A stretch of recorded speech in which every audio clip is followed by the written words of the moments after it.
I'd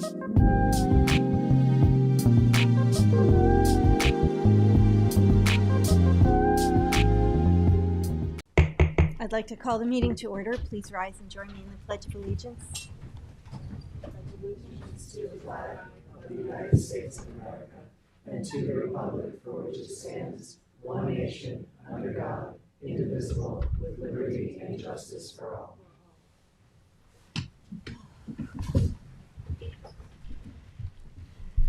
Madam Clerk, would you please call the roll? Certainly. Supervisor Moore. Present. Councilwoman McNamara. Present. Councilman Isili. Present. Councilman Pell. Present. Councilman Skiba. Present. Thank you.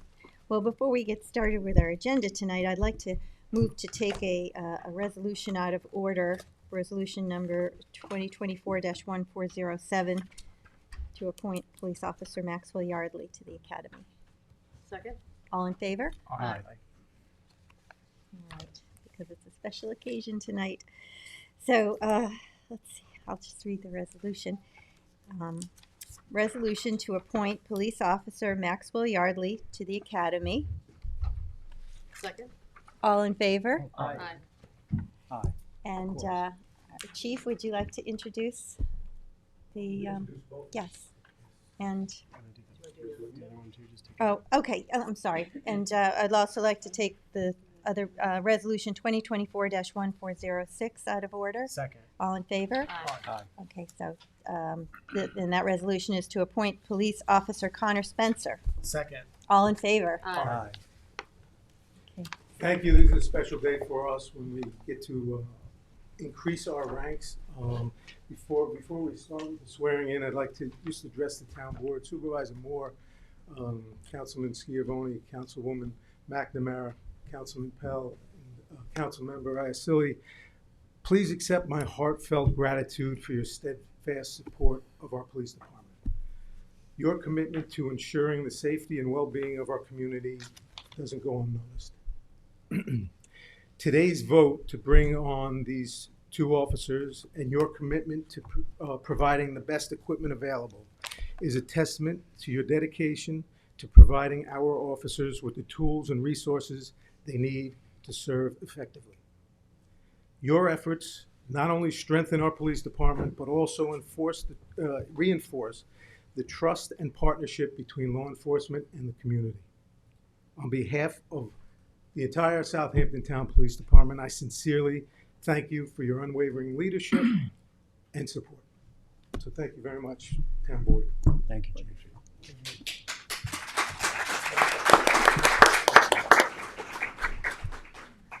So these are our new people. This is Connor Spencer in uniform here, and this is Maxwell Yardley. Just to tell you a little bit, these in a time where police departments are scraping and recruiting and trying to grab people, these two gentlemen were fiercely recruited by every police department in this county, including Suffolk County, and they had a choice, and they chose us. In Connor's situation, he's been a TCO for us. He's been a part-time police officer for us, where he's worked special events in the village of Sagaponack. And in that respect, sometimes it's a double-edged sword, because if you don't do well as a part-timer, you're not going to be looked at for full-time. Connor did so well and exceeded our expectations. We're very lucky to bring him on full-time. In Maxwell's case, Maxwell grew up in Sag Harbor, and his answer to me when I asked why Southampton Town, he said the department's professional reputation, and I want to help the people that I grew up with and my community. So we're thrilled to have these fine young men with us today swearing in. Several months ago, recruits I asked Suffolk County Police Applicant Investigations Division to conduct entry-level testing, including physical agility, medical, psychological, a very, very intrusive background investigation on 90 individuals.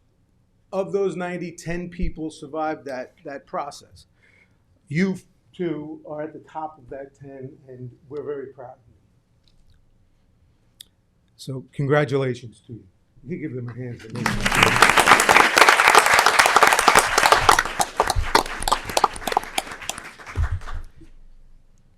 So families, I've known Christine and Todd Spencer for 27 years.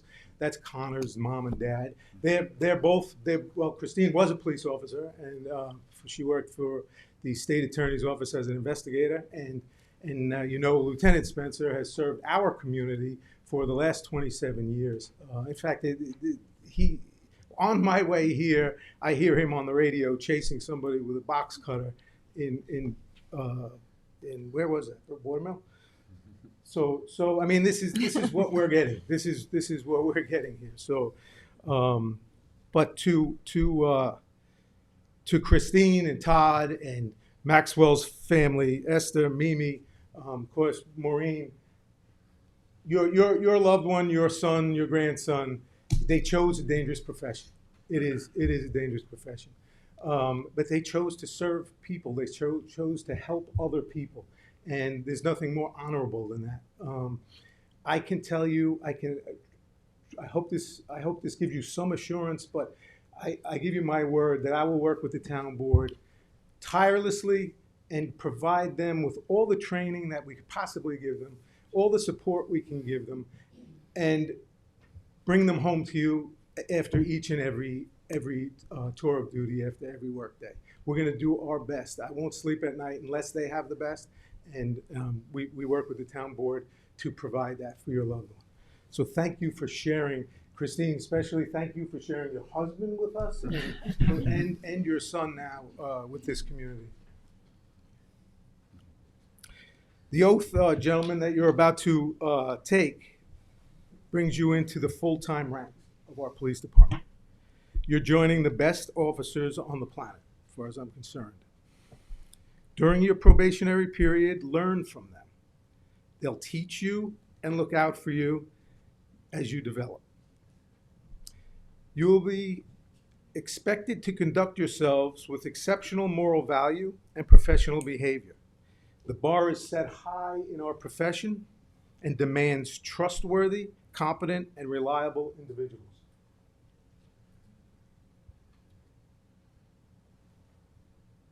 When it comes a time where this job may wear you down, you're very excited. I want you to remember today. I want you to remember the words that you said in those interviews when we talked to you. Remember that it's a privilege to serve. Remember that you're getting the opportunity to do everything you ever wanted.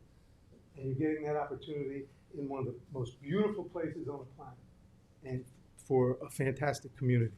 So keep that in mind as you go along in your careers. At this time, I'd like to ask the clerk to swear in our new police officers. You guys can come over here.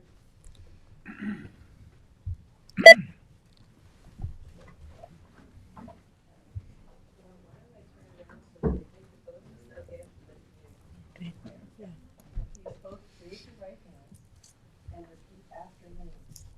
I state your name. Do solemnly swear that I will support the Constitution of the United States, the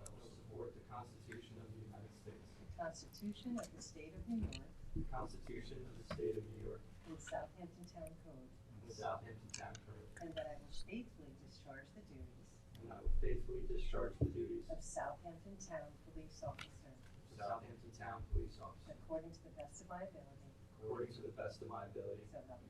So help me God. Congratulations.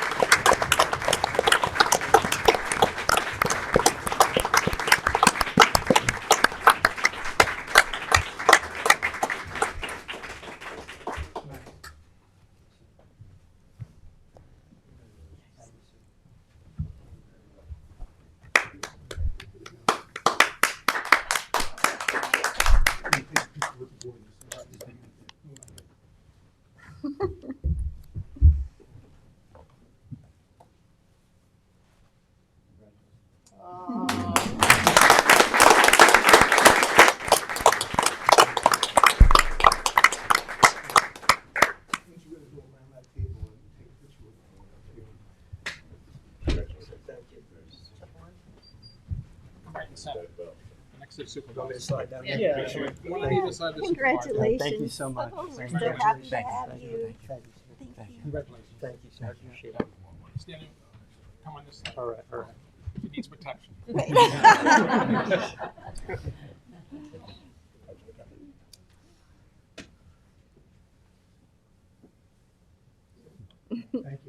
Okay, Thank you. thank you for Thank you making very us much. that order. Thank you. Thank you again. Thank you. Chief, you have some paperwork here. Yes. Your time like the president. That's all right. Somebody's going to academy, we can't hold them up. I know.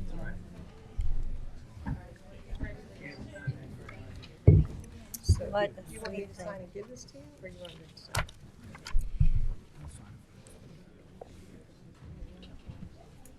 So young. Oh, this kid. Thank you. Okay.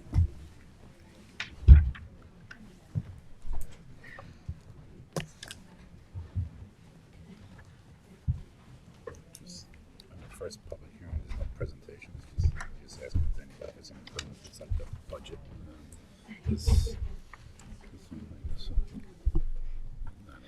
That was The wonderful. fire protection? Yeah, fire. Sure was.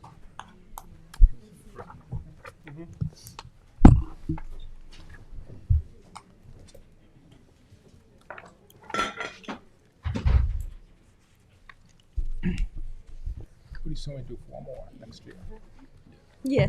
We'll send you a picture. I think that's, All right, is everybody ready that to brings us to our number. get going? Yes, Let's that's- move on. I move to approve the minutes of the town board meeting held on November 12th, 2024. Second. All in favor? Aye. And Madam Clerk, would you please read the communications? The following communications have been received in the office of the town clerk. We have received public notices from the New York State Association of Towns, their 2025 annual meeting and training school, February 16th through 19th, 2025. Town of East Hampton public hearing notices. Town of Southold public hearing notice. Village of West Hampton Beach zoning board of appeals application for a location on Dune Road in West Hampton Beach. Town fire districts for the 2025 adopted budget filings for East Quogue, West Hampton Beach, and West Hampton Beach. The annual statement of financial disclosure was filed by the listed individual, and emails and letters have been received regarding the following. Coast Guard Housing, West Hampton, Best Moratorium Exemption Application of 9 Dot Energy LLC Flanders, Eastport Trailer Park, Project LIPA's Bridgehampton to Buell Underground Transmission Cable, proposed amortization of non-conforming sand mines, proposed purchase of 133 West Montauk Highway, Hampton Bays, Shinnecock Nation Endeavors, Westwoods, Hampton Bays. The following bid and request for proposals were received on November 20th. A bid for electronic waste removal, recycling, and disposal program, and November 21st, RFQ for CPF Stewardship Consultant Management Services. The following reports were filed from the receiver of taxes for the Hampton Bays water arrears, 2024-2025 tax roll, Riverside water arrears, 2024-2025 tax roll, Suffolk County Water Authority arrears for the same time period, and unpaid alarms for the 2024-2025 tax rolls. And that concludes the communications for this meeting's agenda. Thank you, Cindy. I do have some walk-ons, and one is a substitution for the procurement policy that's set forth on page 7. And this is so it's Town Board Resolution ID number 48233, substituting for Town Board Resolution 2024-1365. I need a motion to, Second. all in favor? Aye.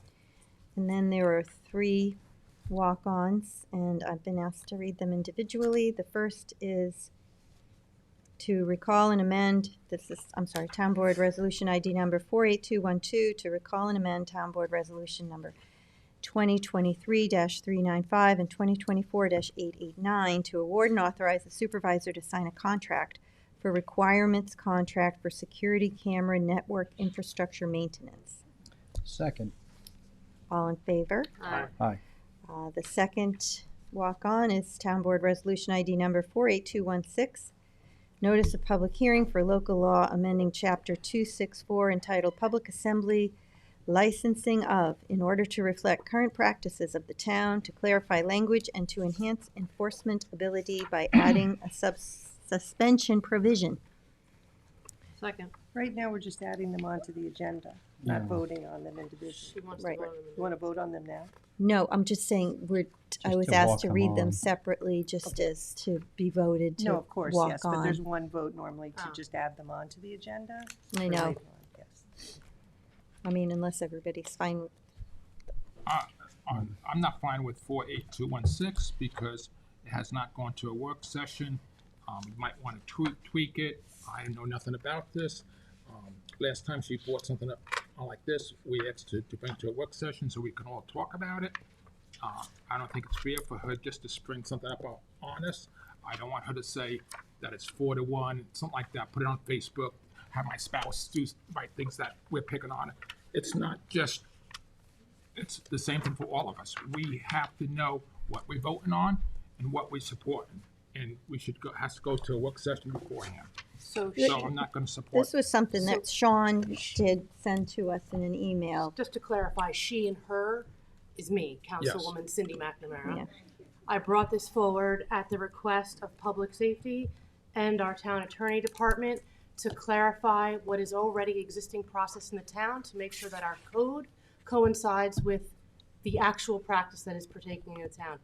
If you would like a work session on this and you don't want the current code to reflect what's currently, this was sent around to the entire board. It was asked if anybody wanted to bring this forward. I feel that our code should reflect current practices. Therefore, I said I would sponsor a public hearing. Again, this is a public hearing. This is not a resolution. This is simply a notice of public hearing. Do you have any issue with a work session? Nope, Okay. Okay, delay Do it. that. thank you. I would just have appreciated that since this went to the entire town board. If anybody wanted a work session, they all were available to have a conversation with Town Attorney Sean Cambridge and put out to him that they would like to have a work session on this.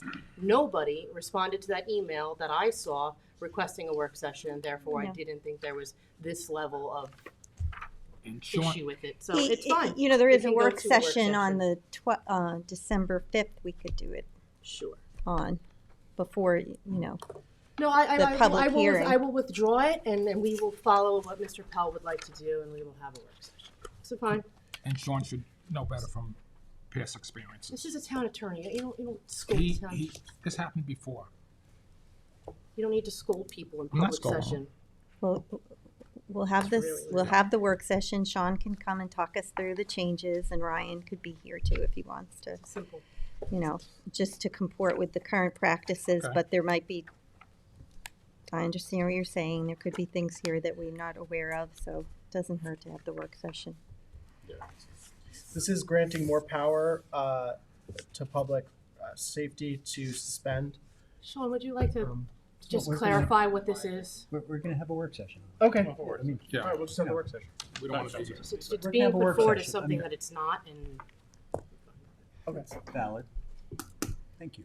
Yeah, and just for the record, it's not, you know, I mean, actually, in your suggestion, in your email, you said we could have a work session, or we could, you know, just, Yeah. so, but you're fine with that Thank too, you. right? Thanks, Sean. If you're going to speak, please go to the Oh, podium. yeah. this is just, for the record, it's also, we're just trying to be in compliance with New York State General Municipal Law, and it's the procurement policy for the town. It's not, it's not formal. we're not on the procurement policy. This is about public assembly Public assembly. permits. Oh, I'm Right, sorry. this is the draft to update our town code to reflect our practices for about 10 to 15 years. It was brought forward at Councilwoman McNamara's request. As you all know, you each have the ability to bring legislation forward. When I'm told to schedule something, I must. So that's. All right, thank you, Sean. You're welcome. Thanks. It was something you worked on with Ryan, right? To Yes. Yeah. Mhm.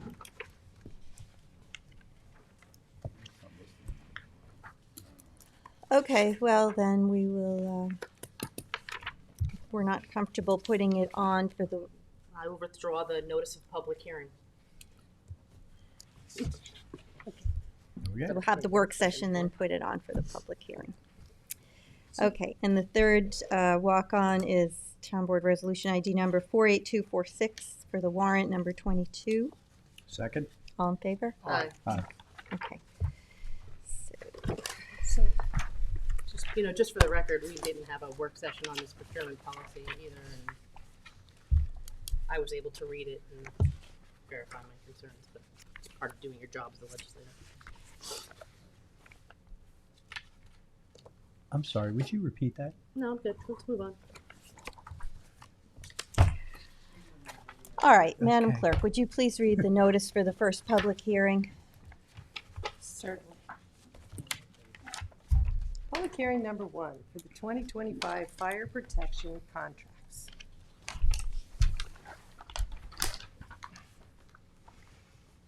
Okay, no one's here to present this?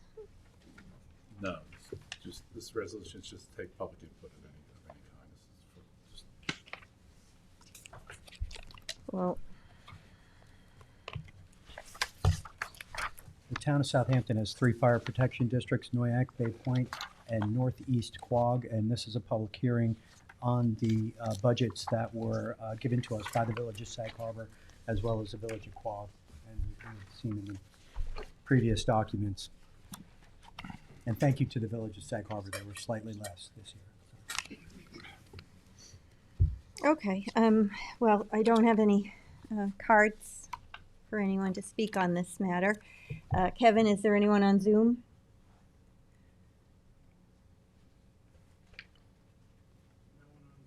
Okay, all right, then I move to close the first public hearing. Second. All in favor? Aye. Okay, Madam Clerk, would you please read the notice for the second public hearing? Public hearing number 2 to amend Town Code Chapter 90 entitled Smoking Prohibited in Designated Non-Smoking Areas to include additional non-smoking areas being within 30 feet in any direction and within public transportation vestibules and/or shelters, including those designated for pickup, drop-off areas at facilities that are open to the public. Good evening again, Supervisor Moore and members of the town board. This was brought forward at the request of our police department.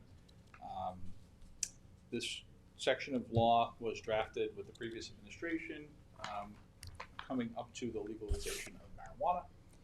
Its intent is to add places where it's not acceptable to smoke. The police department has observed plenty of people smoking in bus shelters, train shelters, so on and so forth, and are looking to protect public health and welfare for commuters that otherwise have no other way to avoid secondhand smoke.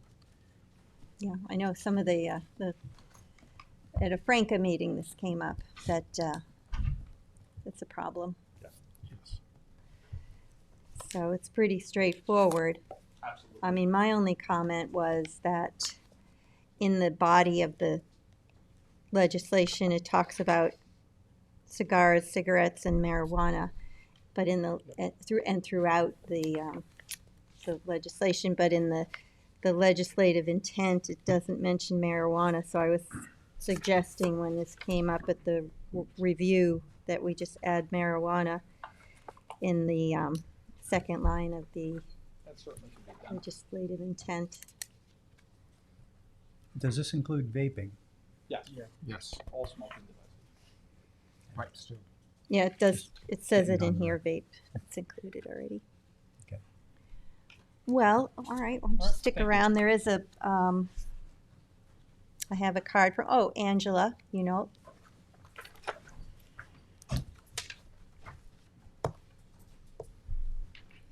Good evening, Supervisor Moore and the town board. My name is Angela Unwalt. I'm the president of Flanders Riverside Northampton Community Association, also known as Franca. And on behalf of the community, we ask that this does move forward. We absolutely would like no smoking in those bus shelters of all sorts. So if we can include that, include marijuana. So we thank you and look forward to seeing signs go up. Oh, yeah. Thank you for making us aware of this. Yes, yes. Okay, Kevin, is there anyone on Zoom?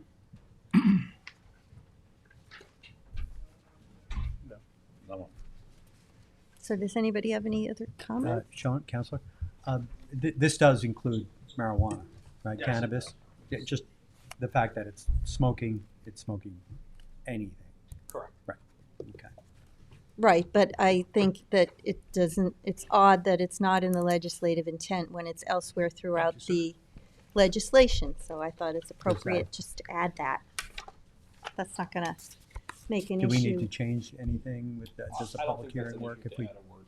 Okay, We we can can do do that, that. it's noticed Sure. pretty broadly. Okay, good. Yeah. We can certainly do that. I'm in favor of that. Okay, so, all right then. Well, then if there's no other comments. I would just say that there was no work session on this, but I support it because This was it's, discussed at the last work session. no. Yes, there was. At, Yes, there was. at the agenda review. it Yes, and it was yeah. discussed. As with the resolution that I put forward, would have been discussed at the agenda review if anybody had questions, but I support this, I think it's great, and, we'll vote. Nobody did anything wrong with that other, the walk-on. I mean, Sean suggested it after working with Ryan Murphy, and Cindy offered to, sponsor it. But then others on the board had some concerns about what exactly did it say. Let's have some time to just talk it through. So, there's no accusations of any wrong. It's amazing that only one person gets things denied. I don't, Councilwoman, I don't think that's true. That is No. true. I think that we're talking about. Routinely, I can't even get a second to put a public hearing notice on it, Well, so. you voted against public hearings at the last meeting for the One. budget. 2. One. Not going to argue, but it was 2. Okay, so then I moved to, I don't know, did I do this already? Moved to, Well, we have to actually go to the next. I think we have to move to either close, right? I want to close the public hearing. Anyone Second. online? No, Okay. there's no one. All in favor? Aye. Who's the second? Myself. Madam Clerk, would you please read the, Public hearing Notice. number 3, to amend zoning chapter 330-346, non-residential lighting standards to update the correlated color temperature standard to align with new lighting technology. Hello. Thank you for being here, Janice. sure thing. Thanks for having me. I'm Janice Scherer, Town Planning and Development Administrator. This is a piece of legislation sponsored by Councilman Iacelli and Councilman Pell. And it's really to just help bring along the code to what's happening in real life. Right now, the code is capped at 3,000 Kelvin, which is it was the cutting edge of technology at the time the lighting code was put into place. For those who don't know what Kelvin is, it's a measure of color temperature. So the higher the Kelvin, the bluer the light. So and blue light has its health impacts, and also being able to see certain things in a very blue light is sometimes hard. So we capped it at 3,000 Kelvin so that the light wasn't as blue. And that was the standard, right, at the time. That was the standard at the time, and now we're just lowering the standard to 2,700 because lighting technology has really come a long way, and it can even go as low as 1,800 Kelvin, which is a much more yellow light, but better for you and more consistent with, like environmental concerns. So sometimes it would be lower or higher, but we're just moving that cap down from 3,000 to 2,700. So theoretically, the lumens wouldn't change, but the Kelvin would. Right. More It's yellow. it's not the the brightness is affected by the Kelvin to some extent. Like the bluer the light, it's also like you might sometimes you see those headlights that are super blue that you may cause a reaction. But yeah, it's the same amount of light. And the higher the Kelvin also, it impacts wildlife, nocturnal wildlife in particular, and the lower the Kelvin is more appropriate for the natural life cycles of nocturnal wildlife. Right, right. And so the Dark Skies Committee noting that now, the industry has caught up and surpassed our code. So people can choose. So the code leaves it open. You could go lower if you want to. Or if the planning board finds that you're in a very sensitive area, they could ask for advice from an outside, agency like a Dark Skies International or some kind of IES. What lights does this apply to? Commercial lighting. Only commercial, so Yes. somebody could still put The more blue light at your house, yeah. yeah, you could. I mean, we do recommend looking at it, and even if you buy just a bulb at home, you can see it has a little Kelvin rating on there. So we recommend taking a look at that for folks listening. It's really a good thing to have. More yellow light is better for you. Mhm. And I do want to add too, Janice joined in on a couple of meetings with the Dark Skies Committee that we have here with the town, and the committee is looking at doing things that are much larger scope. But this was a good step first step to getting, the standards more in line with what the IDA is And we suggesting. also talked about it in work session. Did they consider doing it across the board for residential They would exterior they would lighting like to, also? but as Janice mentioned, there's there are recommendations that are made, but this is a good step first to getting this all of it going comprehensively. Right. So for like a residential, no one's coming up to your light bulb and checking it at your porch. You know what I mean? So hopefully people hear this, understand that it's a good thing, and choose the right thing. What we are looking at on the Architectural Review Board in residential applications is that the lighting is like recessed into a soffit or shielded or something along those lines. But commercial, you're dealing with some kind of use that we're now looking at those lighting fixtures, and we require at the planning board level manufacturer specifications, and those specifications have the Kelvin rating, 3,000, 2,700. It goes down from there. So And this is only going forward, yes, so it's not being, like, say, amortized. You get 2 years to replace your lighting or something. This is just from today on. So then the next time they replace it, it has to be. correct, because the fixtures are expensive and they do last a while. So we're not asking people to go out and take those down. Let's say if you put up 3,000 and that was approved, that's fine. But projects that go before the board, the planning board, They'll have to show us specifications to 2,700 or lower. right? Thank you. Sure, thank you. Thank you, Janice. Thank and you, I Janice. just also want to say thank you to the Dark Skies Committee. They worked very hard on this with Janice and with our team here. So really appreciate your collaboration with them.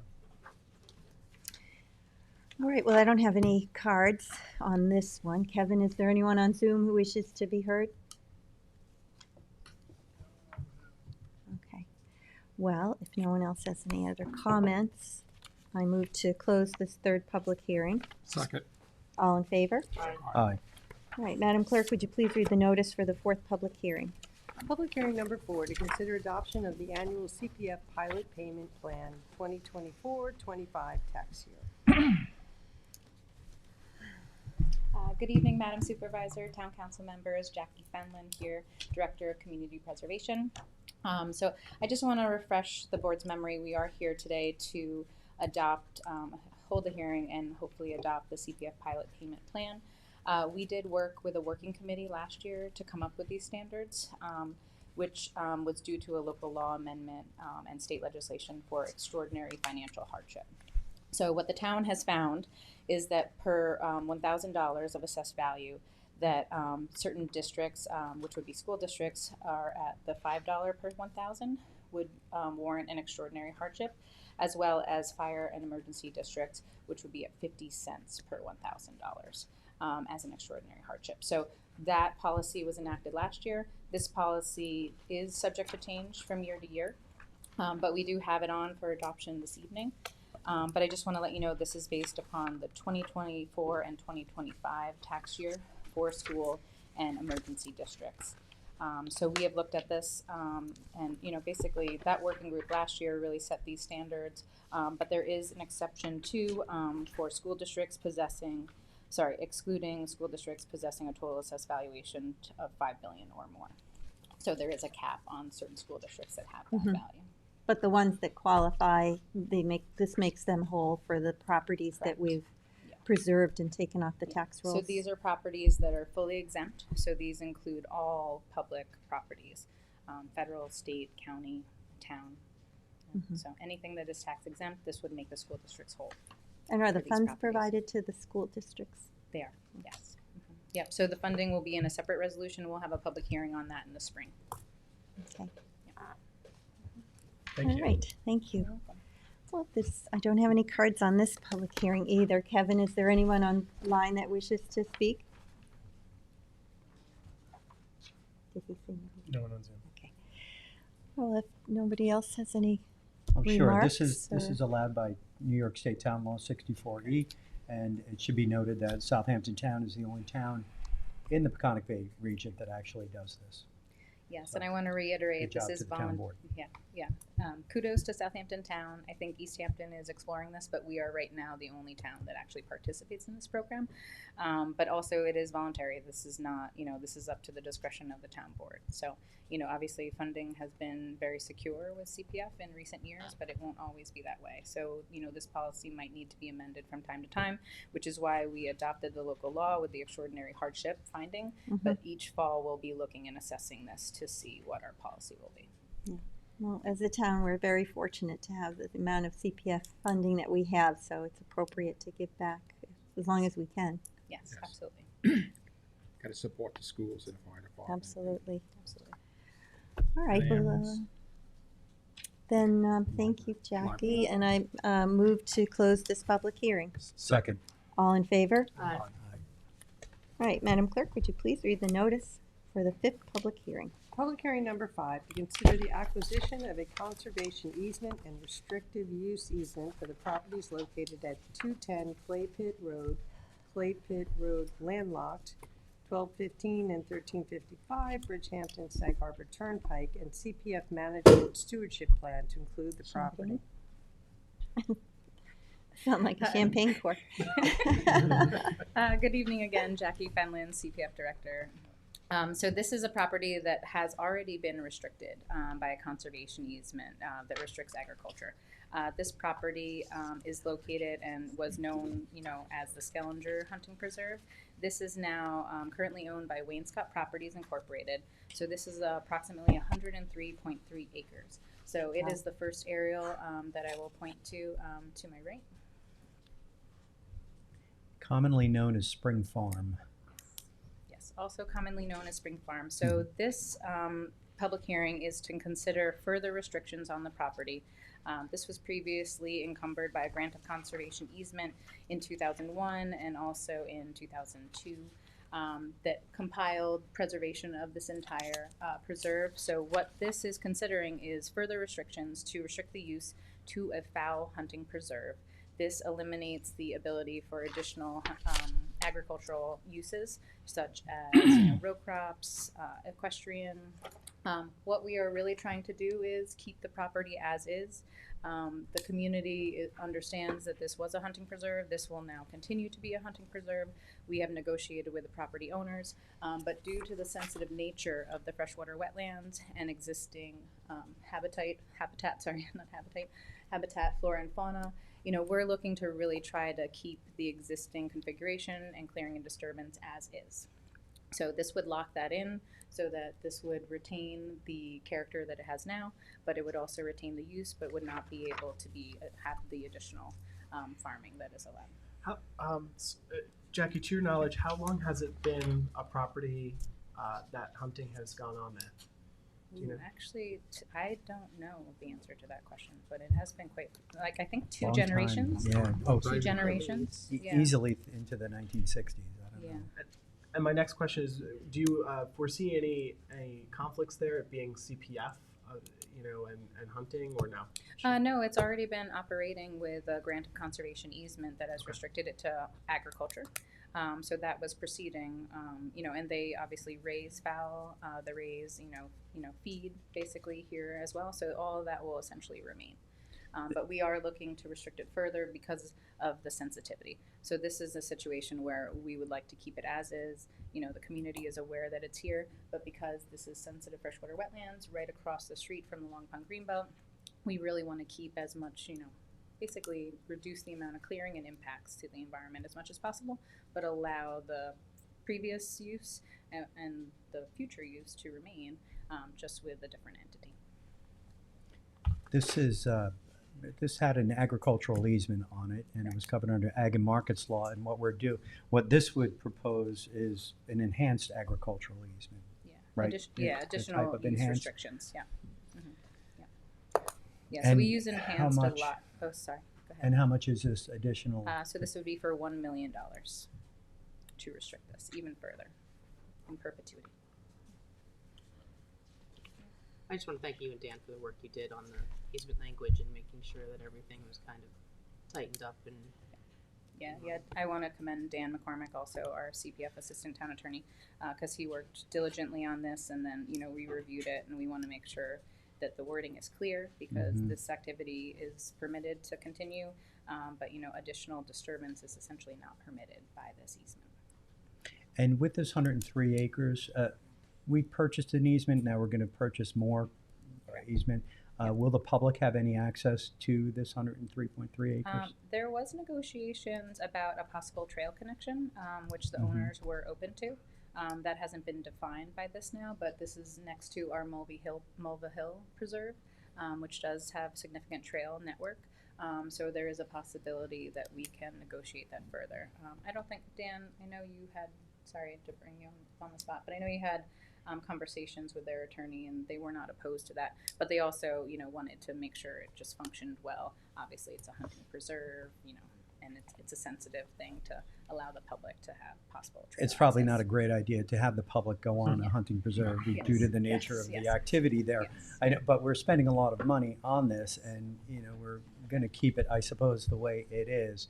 This particular property, right? We had the right of first refusal on it.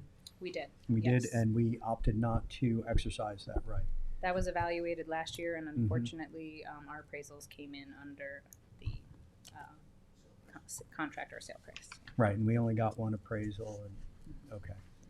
It was quite. I wish we had bought it. It was a limited time. It was quite a I understand. narrow. Yeah, it was I quite was a there. narrow window. We did rush the appraisal, and unfortunately, the appraisal that came in, it came in under, so we were not able to compete with the right of first refusal or the existing sale proposed.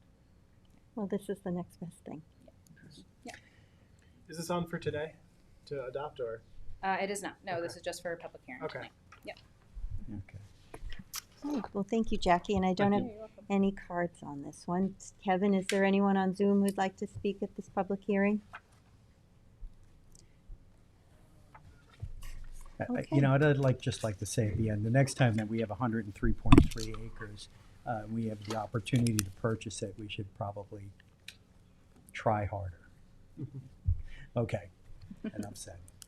Thank you. You were waiting for the appraisal to come in, right? Kind You of couldn't do it take without the appraisal? offense to that, because it sounds like we didn't do our due diligence, Yeah. and we very much did. It was just a very quick window, and unfortunately, we're bound by our appraisals, and we couldn't quite compete. Yeah.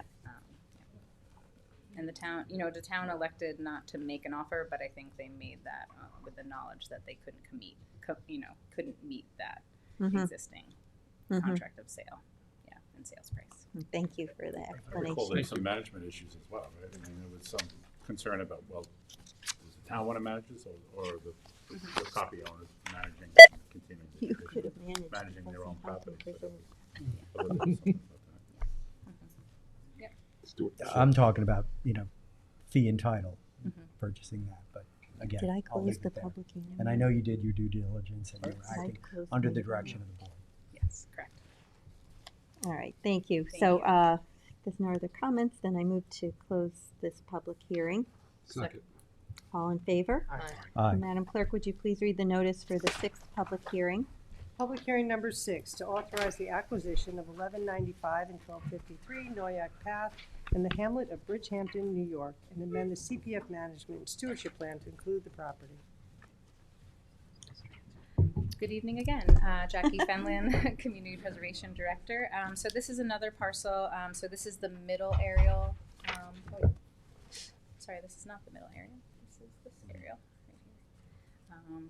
So this is the property owned by the Bryn Mawr Foster Noyak LLC and Harvey Sternberg, who individually owns one of the property. So this is approximately 18 acres of property located at 1195 Noyak Path and 1253 Noyak Path in the hamlet of Hampton, in Bridgehampton. Suffolk County Tax Map Number 900-36-1-33.1 and 900-36-1-4.2 respectively. So this is, again, for a purchase of 2 properties totaling 18 acres. This is magnificent woodlands that has rolling topography, glacial rapids. This can be, the property here can be subdivided into 2 properties. So this is also to consider, preservation where 3 homes could essentially be in the future. But this, as you can see, is adjacent and south of existing town holdings and the existing Pomnock Path, which you can see right here. So again, this is for Bryn Mawr Foster Noyak LLC and Harvey Sternberg individually. So they have expressed interest in selling the properties for $7 million.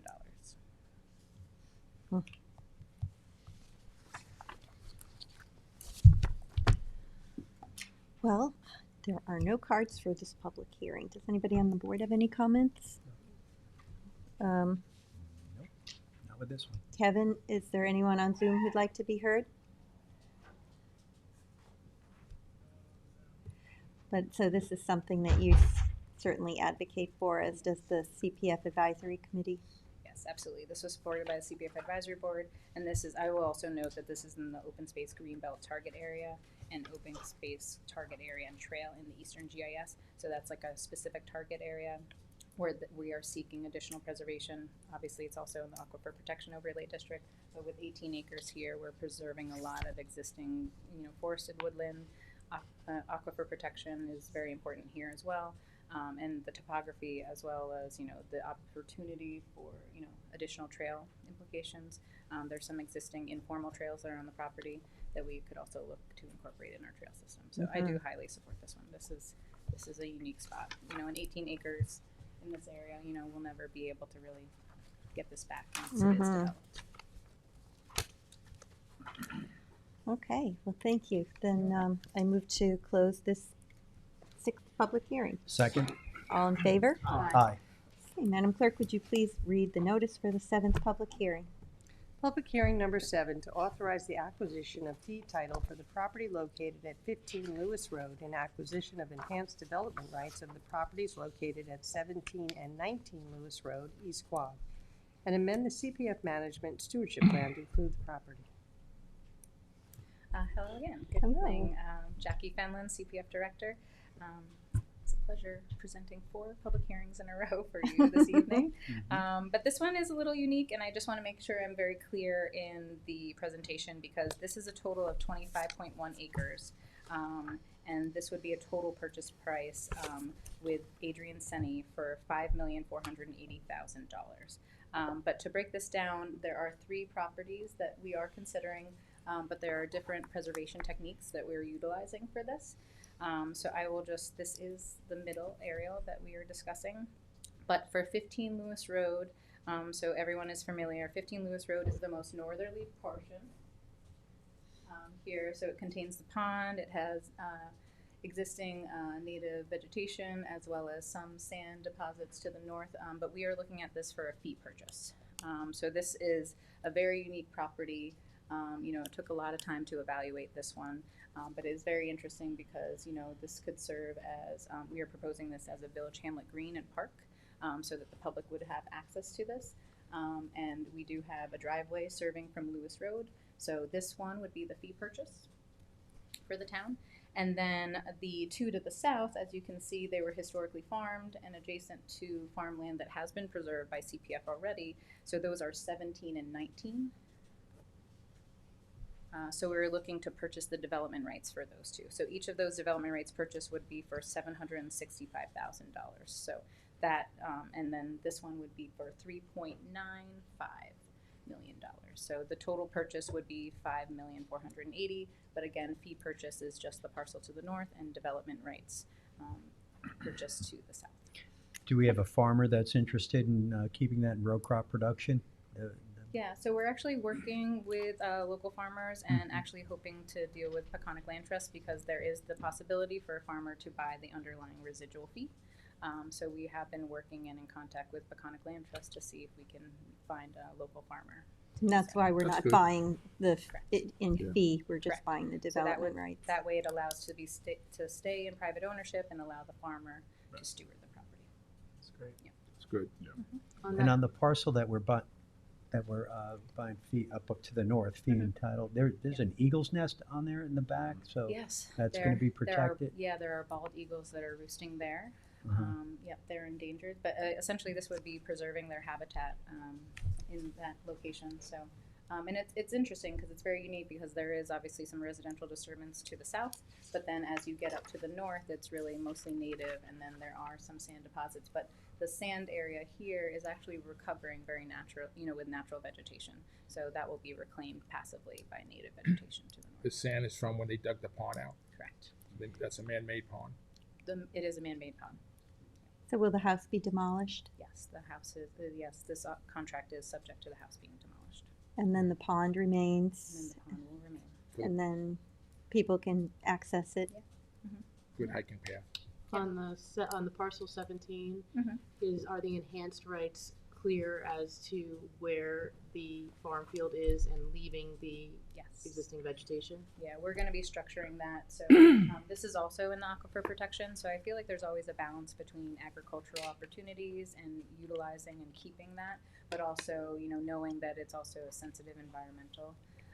So we would be retaining the woodland to the north, and no additional clearing would be permitted.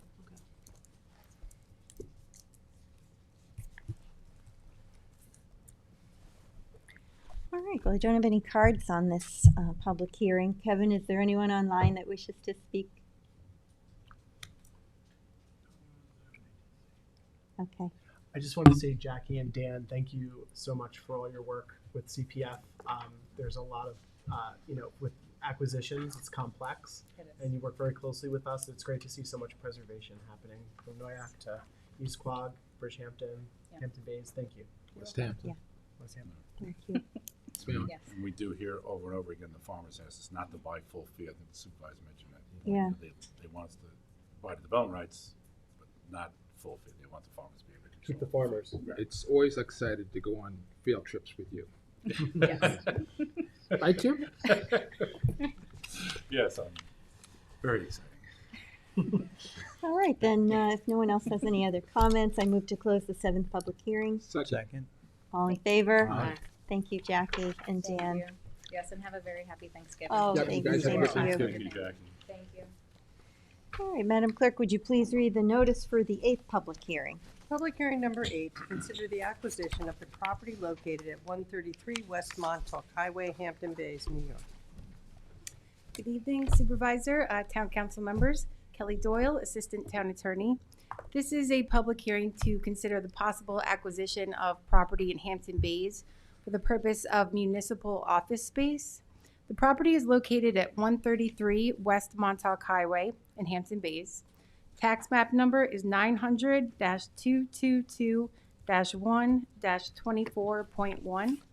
The lot is approximately 0.85 acres. This is within the office business zoning district. We do have an aerial photo. It's this one right here, this building. The property is improved with a single-story office building that has a full unfinished basement and a storage attic. The gross floor area of the building is 5,000 square feet. That does not include the basement or the attic. The building was originally constructed in 2001. According to inspections and appraisal reports, the building is considered to be well-maintained and in good overall condition. Currently, the building is divided into 4 separate office suites. Each suite has its own electrical panel, hot water heater, thermostat.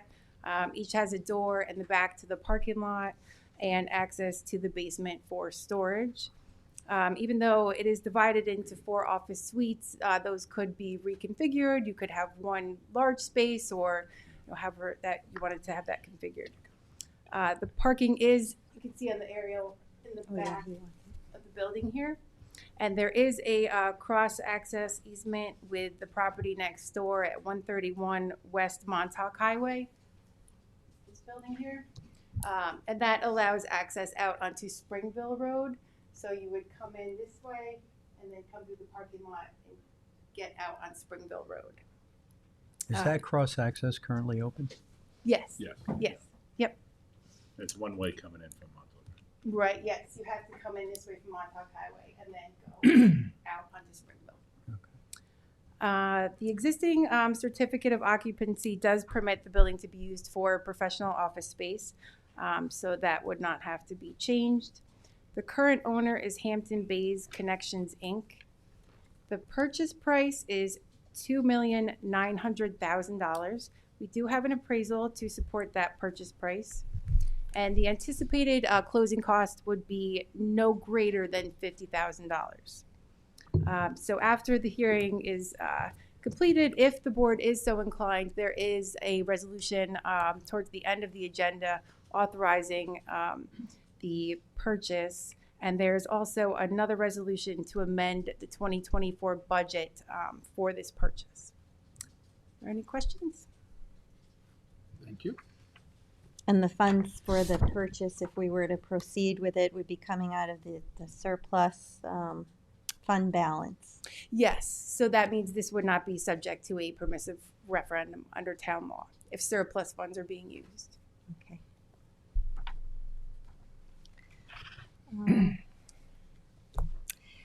Well, I think that it's a nice opportunity. When I first saw the building, I always had an idea that we could have a building department west, and that seemed like a great idea to have them located there and to take care of the, the inspections on the west side of town, and but it wasn't looked upon favorably by the land use department, and which feels that everything should be in one building. So, that's an idea for another day, I think. But in the meantime, other ideas came across our thoughts. We had discussions about it, and there's the code enforcement and fire marshals are very restricted in the space that they have. So one thought was that we could relocate them to a portion of this building, and that would alleviate the parking issues over by the senior center where the trucks stay there all night. I know that's a source of contention for the people that use the senior center. And we also got some information from the district attorney's office that they have a location elsewhere that they might want to come in and rent some of the space from us. And, there's a lot of options that we could pursue here. So I don't know if anybody else wants to speak to what their thoughts are. No, except to say that we have a number of offices throughout the town in various places, and probably the largest concentration would be here at Town Hall, but then this next largest concentration is in Hampton Bays. And we made a point of putting code enforcement in Hampton Bays years ago for reasons that the community, they wanted it there. And so we answered that. So long as code enforcement would stay in the hamlet, as per the request of the hamlet, I think that's fantastic. But we also have offices at Red Creek Park, so this would give us more options and opportunities to move some folks around, so things could perhaps work better.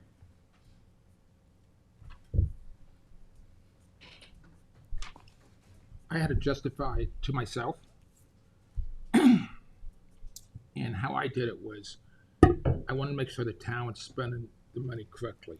I didn't want to buy a building which the town's going to sell 3 years later, or it's not going to fit its need, or the growing community. Okay, so I spoke to Ryan Murphy and John Rankin. I asked them how many people working out of that office. They said right now they have 30 people working out of that office, plus 2 more coming on next year. They have total of somewhere around, give it 1 or 2, 30 vehicles they park between the parking lot and across the street. They have roughly 30 employee cars will come there. And sometimes when they're out, they also have the work trucks come back when they go into the office before they put them away. A lot of them stay there overnight, which really affects the senior center and the seniors. They have to walk a great distance to get there during the day, and sometime at evening. So, and the place is so crowded. All the closets are full. There's a path, and someone made a comment. If the fire marshals went in there, this was a private office, they would close it because it would be a hazard. And it's not fair for the town employees to have to work that way. And that's one of the reasons I feel this is a good purchase, to move them over there. In their place,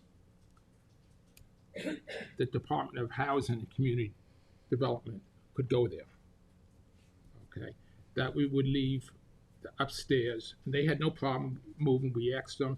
They were fine with doing it. They're very flexible. And as long as they stayed in Hampton Bays, they were happy. The trustees would get that whole building themselves. We wouldn't have to fix the upstairs because they're running out of room. Each trustee wants their own space, and the secretaries and the bookkeeping, all that kind of stuff. They need more room. Then there's more rooms in there. The town engineer could go there. He has a very hard time employing people in his office because they don't want to come across the canal. He would have total, if he filled all his positions, he would have a total of 11 people. Then you would have probably 11 cars, and they have 2 town cars, and he said he could ask them all.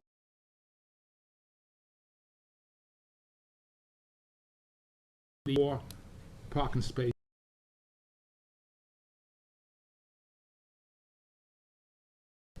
Tower has 4 people and 1 part-time, and a total of 4 cars, or 3.5 cars, because 1 person comes part-time. So I feel this is a very good forward move for the town to keep the town going, because it keeps on growing.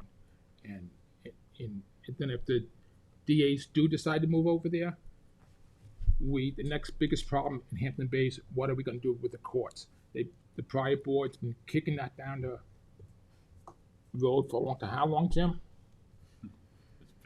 Decades. The building Decades. was built in 2007, and it was designed to be a 7-year building. We have since made several upgrades, including a new roof. So we can include a number of town boards there. Yeah, you don't want to know what runs underneath there. That's all I got to say about that. Well, we do know we have to take care of the courts and relocate them, but maybe getting the DAs out of there would be the first step. And the town did a Jackson Avenue complex study, and I have that, and I'm thinking to have like a brainstorming session about where that left off and where it is and what it would cost and what can we do there. And then, I'm going to have a meeting next week with some of the department heads to talk about it and then present it to the board and see, just let's get some ideas about how we can fix what's going on at the courts and make the best use of the property that we already own. So there is a card on this public hearing. Actually, before we go to the cards. I'm sorry, yes. I just wanted to say that, we didn't actually go looking for this building. So to say that there's a great need for this building is a stretch. There are plenty of thoughts and ideas of how we could utilize this building. But as for a need, I also spoke to Ryan Murphy, and we had discussions about moving some of the code enforcement officers back here to Town Hall, because some of them do work out east, some of them live out east, and it would be an easy way to also have some hours in Town Hall for those east of the canal to come in for building permits and special event permits instead of going all the way to Hampton Bays and then parking in that lot and using that facility. As stated, we do have a court that is in dire need of being, as far as I'm concerned, torn down and replaced. Mm-hmm. We have a Head Start building that is still cordoned off, and we need to decide what we're doing with that. To spend $3 million on this building with those issues outstanding and without knowing the costs involved in retrofitting this, without saying we're spending $3 million because we have this exact need and this is how we're gonna fill it and this is what we're gonna do. It seems not right in my mind to spend that type of taxpayer money without a solid plan and without being able to tell the taxpayers, you know, what is this going to accomplish for you? What is this going to cost you to retrofit? And with knowing that we have those other town facilities that we do know are in dire need of repairs and, you know, an overhaul sitting on the back burner, this is $3 million that could go towards any one of those projects, so.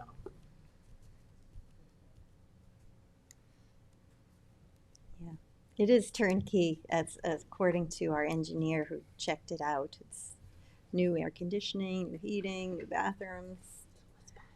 So, I mean, yes, there'd have to be partitions that would be put up and, you know, cubicles. And IT. And, you know, actually it was Tom Houghton that did look for this building and located it. I would say the impetus to this, and I'll just say, I'll keep my comments very short. The impetus to this was we're having a very difficult time recruiting. Between engineering, we're hiring 2 additional code enforcement officers. This was brought to us that this would be a good opportunity by the public safety director. I think this is a nice ability to be flexible, to provide the opportunities for folks that would normally have to drive, further east to get to work. Now we can have a location that's on the west side of the canal that I think could be a good opportunity to keep workers and enhance retention. And I think they were both very happy about it. Fire marshal and Cole. And also the parking too, which I know that Ryan is working on. I know you've been working on it with Ryan, but I also think that the parking at the senior center is a big issue. And this would help mitigate some of that. Sure will. And it's just worth noting, those 30 cars do not originate from that parking lot. They have those cars throughout the town, and they're not all parked at the senior centers. I was at the site today with the fire marshal's office, as well as an individual from the Suffolk County DA's office. So we looked at the site. The fire marshals definitely they thought it was a very good site location. And I believe the DA's office is interested.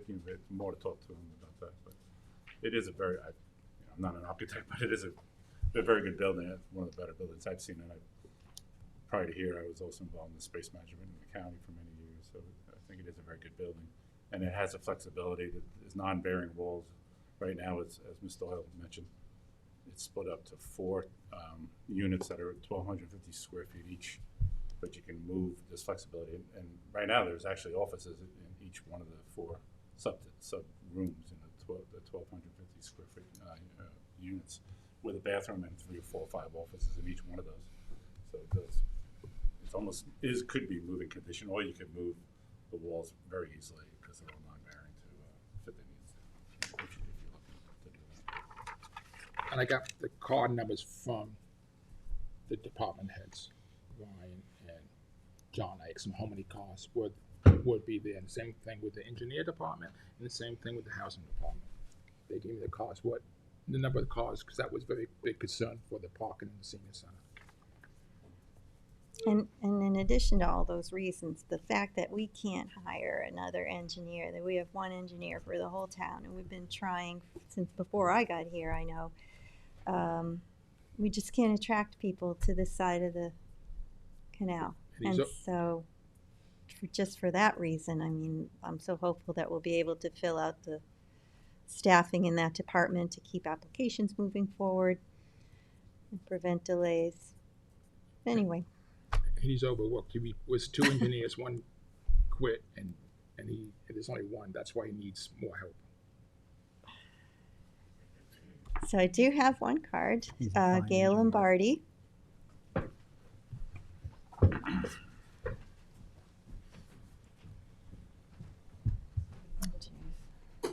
you, Kim.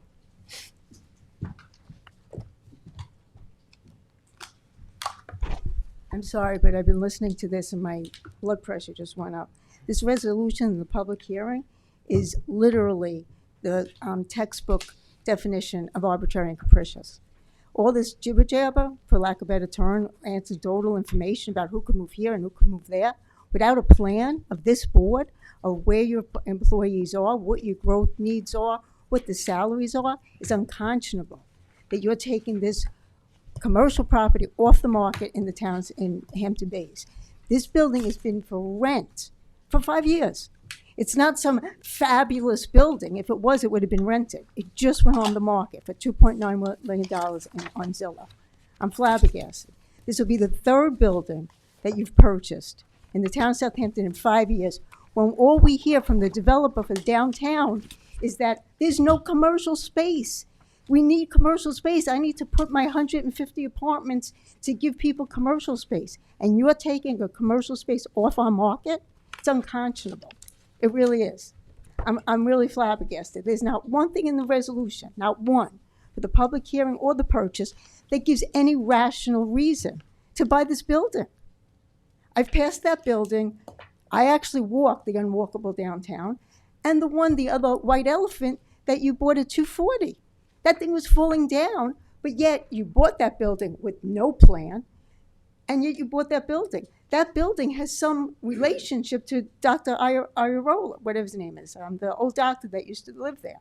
The two buildings are in some kind of relationship. It's a little suspect to me. Besides that, I'm not accusing anybody of any wrongdoing, but it doesn't make sense. That building does not make sense. Do not use the daytime parking as an excuse to buy that building. The code enforcement shouldn't be in the building. They should be out in the field during the day. Overnight parking is not a problem with the senior center. Senior center is closed. So do not use that as an excuse. And thank you, Cindy, for trying to fix some of that problem. Those guys should be out in the field. Permits are here. I agree with Cindy that if they're east of the canal, they should be east of the canal. And to use it as an excuse because an engineer can't be hired, let's spend $3 million to buy a building because we can't hire an engineer. Let them work from home. I understand that people are still working from home because my partner runs into them in Target and Riverhead. So apparently people are still working from home. So please, you have a resolution to actually purchase it and go into reserves. I'm flabbergasted.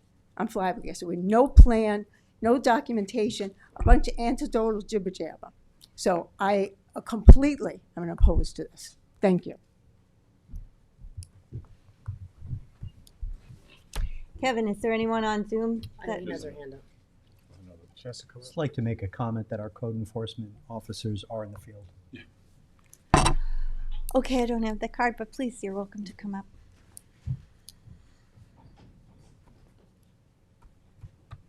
Good evening, Supervisor, Town Council people. Eileen McFarland from Hampton Bays.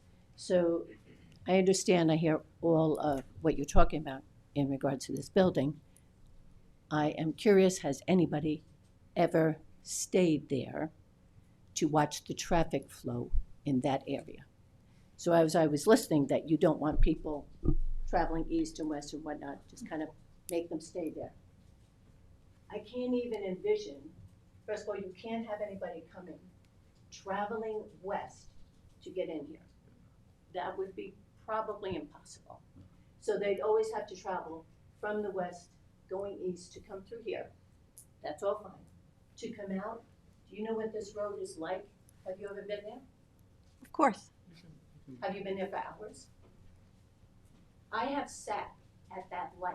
I can't tell you how many times of the day, all times of the year. So I just think for the people that might have to work there, that might be a strong consideration. That's what I have to say. Thank you. You can access with spring. I think that something was said that might have been misleading. You can access the parking lot from Springfield. Springville, yeah. Springville is. And there's a light there at that there's a intersection, light. as you all know. It gets backed up sometimes. The access from Springville provides the access to the subject building as well as the adjacent restaurant. Okay, Kevin, is there anyone on Zoom that would like to be heard on this public hearing? Okay. Anybody else have any other comments? All right, then I move to close the public hearing. Second. All in favor? Aye. Thank you, Kelly. Thank you, Kelly. Happy Thanksgiving. Hey, thank you. Same to you.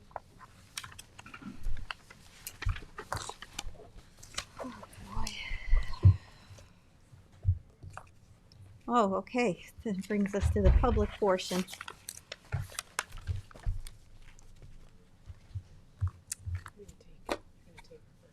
Hmm? Oh, I didn't even see you back there. Hello, Legislator Welker. Did you put in a card to speak? Yes? Would you like to come up? Come on up. We want to take you out of order. Thank you for pointing that out, Cindy.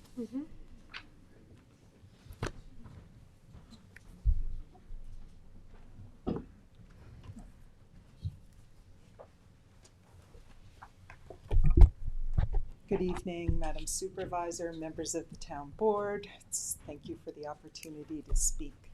My name is Ann Welker.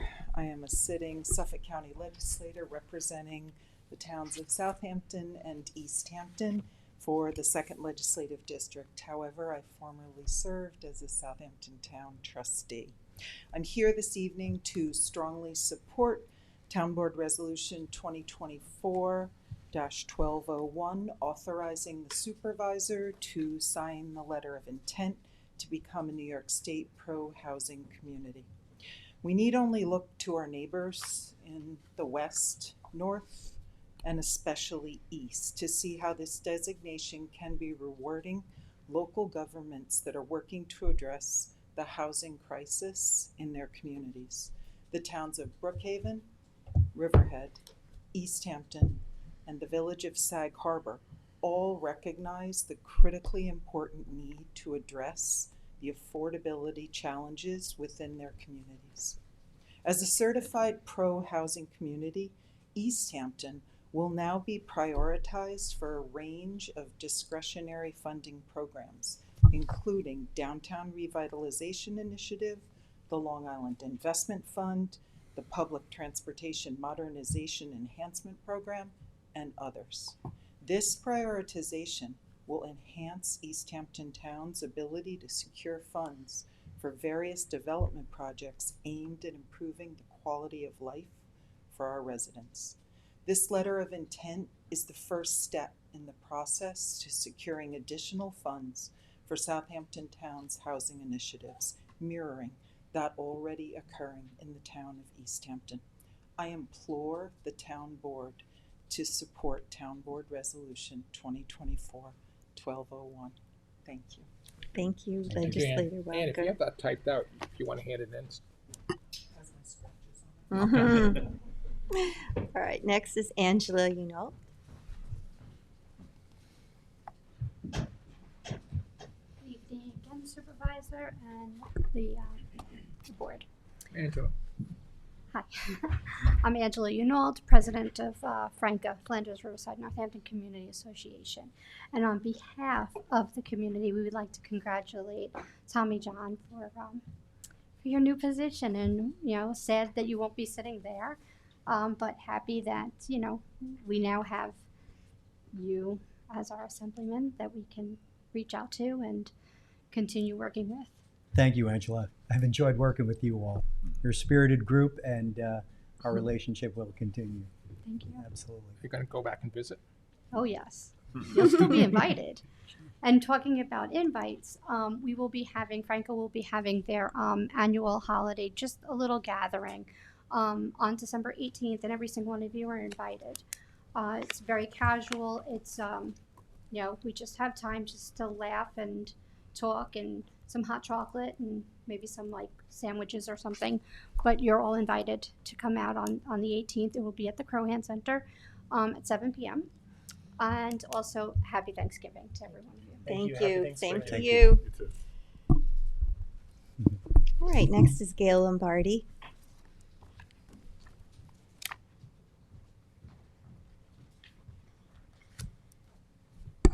I'm not speaking on behalf of the HBCA, just on my own behalf, but I was at the meeting last night, and I want to thank Cindy McNamara, Councilperson McNamara, for being our guest, and for Mr. Pell in attendance. Cindy always brings an honest and candid responses and contributes to the issues of Hampton Bays. But I have to say that, you know, when we walked away and we had some new people there, they're like, what the heck's going on? It's like whack-a-mole in Hampton Bays. I mean, it feels like, you know, other hamlets within the town of Southampton, they have, you know, a light problem or, you know, some other problem, and we're dealing with the purchase of 133, and then you want to put the, you know, the housing authority wants to come in and put the other house, and we're dealing with Bass. It's like, it is literally like whack-a-mole. And if it wasn't for citizens activists, I don't know the state of what Hampton Bays would be. I've been at this for 10 years. So the first thing I want to address is the lack of action on the Westwoods. It was clearly, again, the people are like besides themselves. It just seems like, I've read some of the letters. The letters, I'm embarrassed for you. Some of the letters that have gone out from this office back and forth. As a tax-paying HBWD resident for 25 years, paying my taxes with my water bills, paying my usage with my water bills, and arrears that go to my tax bill, that if I don't pay my usage, my house will get taken by Suffolk County. No way, as commissioners of this water district, should you be allowing water to the Westwoods property unless there is a legal obligation to do so. No way, because there is no mechanism for that to be paid. There's no mechanism to update our maintenance, and we have a lot of hardworking people in Hampton Bays. We're not like a bunch of rich people, most of us here in Hampton Bays, but yet we get treated very poorly over the years. The resolution for the pro-housing community, I have concerns about because, again, it's probably going to adversely affect Hampton Bays, because everything adversely affects Hampton Bays. And the state has not been forthright when it came to cannabis, and also when it came to BES. You guys followed the BES rules. Look where we are. Look where we are.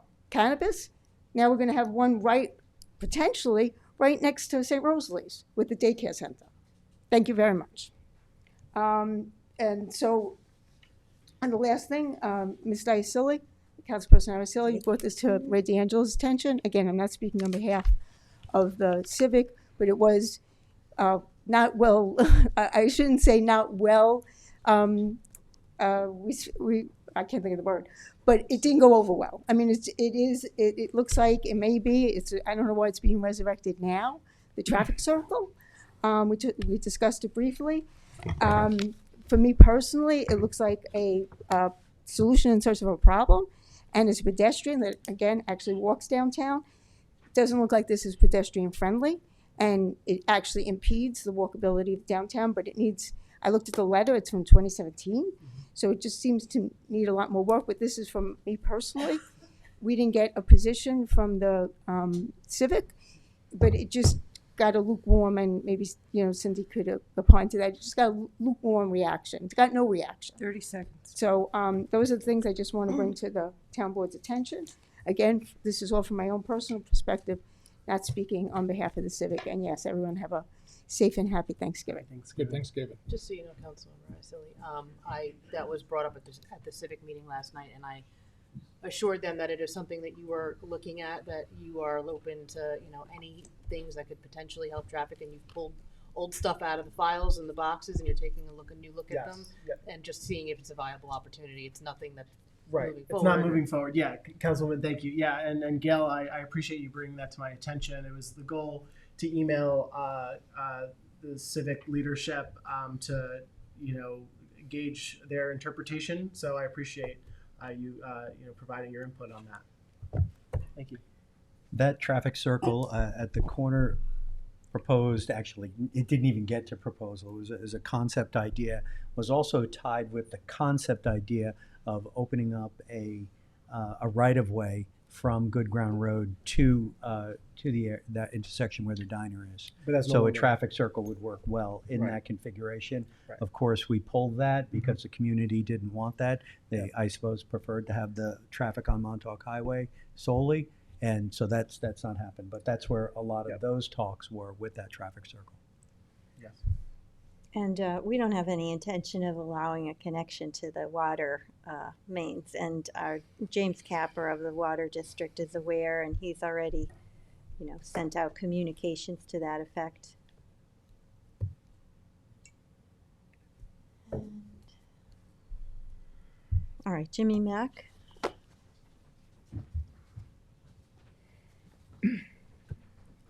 Hey, Jim. get your outfit for the polar pail I runs? do. Don't tell us, it's gonna be a surprise. Yes, Supervisor and council members, thank you for seeing me today, and my dear friend Sunday over there. I'm here to also, as Legislator Welker said, to hope you support and authorize this letter of intent to become a New York State pro-housing community. But I come here as I'm currently on the board of the Southampton Voluntary Ambulance, and I've been with them as a volunteer EMT for 20 years. And in those 20 years, I have seen dozens and dozens of young, qualified EMTs, people who we have trained, leave this community and go south or west because there is no affordable housing. And just, it's kind of devastating our volunteer ambulance corps, to the point where, you know, I'm 67. I got 3 more years on my EMT license. That brings me to 70. Then I'm thinking of calling it quits because I should be the one calling for help instead of being the one showing up for help. And that's the direction we're going in.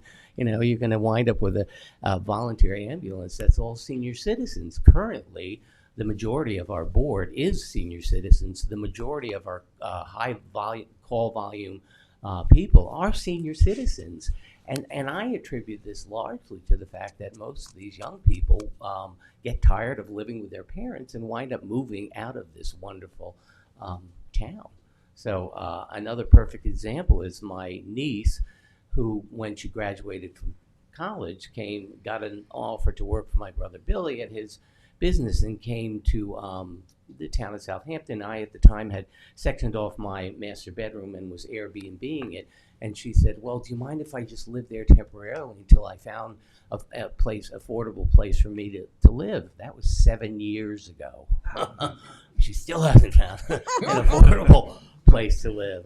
So, and finally, I'd just like to mention our ambulance awards dinner is December 14th at Calissa.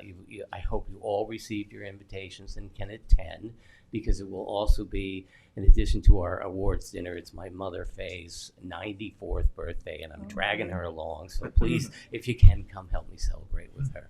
Thank you. Thank you for your service, Thank you, Jim. Jim. Thank you. Eileen McPhailin, please. No, pass. Okay. Mackie Finnerty.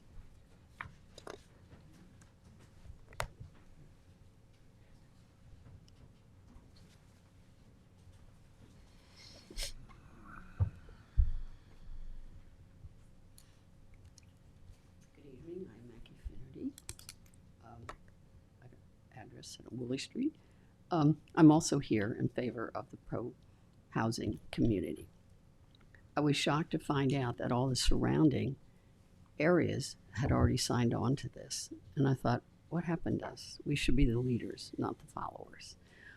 It's desperate, as all the issues that came up tonight had to do with so tied together, both the traffic and the lack of anywhere to live. You hear that we don't even have housing. They say we have young doctors at the hospital, that even they can't afford to live out here.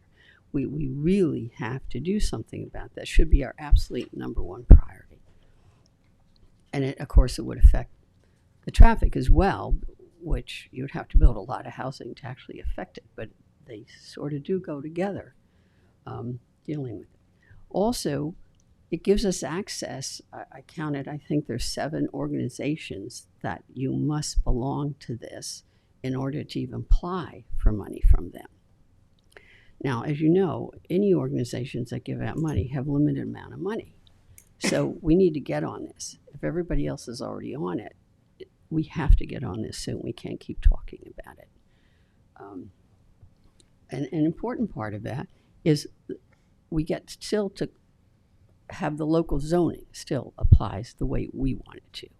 We have control over it. It's not like we've given it over to some other organization that tells you how to zone it or where to put it or whatever. We have the control. We have the desperate need. So let's pass this and start applying for some of this money and get some of this stuff built. Thank you. Thank you. Thank you. Derek Stein.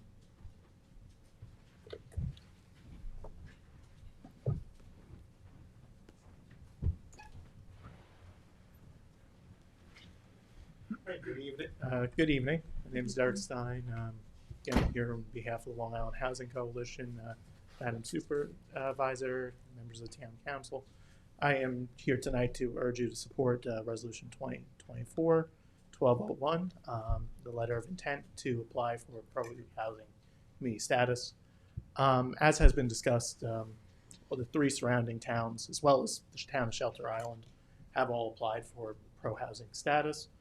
And the three towns, Riverhead, Brookhaven, and East Hampton, have all been certified as pro-housing communities through the state, meaning that they are fully ready to be able to make those attempts to get those grant funds for the downtown revitalization, for Market New York, Main Street grant funding, and for the transportation funding. So with that in mind, this is really just another tool in the toolbox that the town can have to be able to get the funding for infrastructure.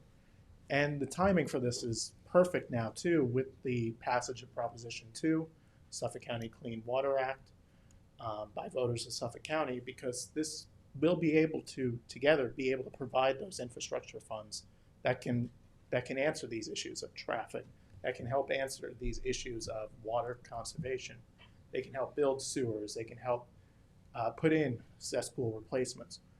And so as we have this housing crisis across the island, this is a way to really deal with it. And it's a way to really tackle it. And it reflects the work that I think certainly the Southampton Town Housing Authority has done, as well as through CPF funding, through the Community Housing Fund.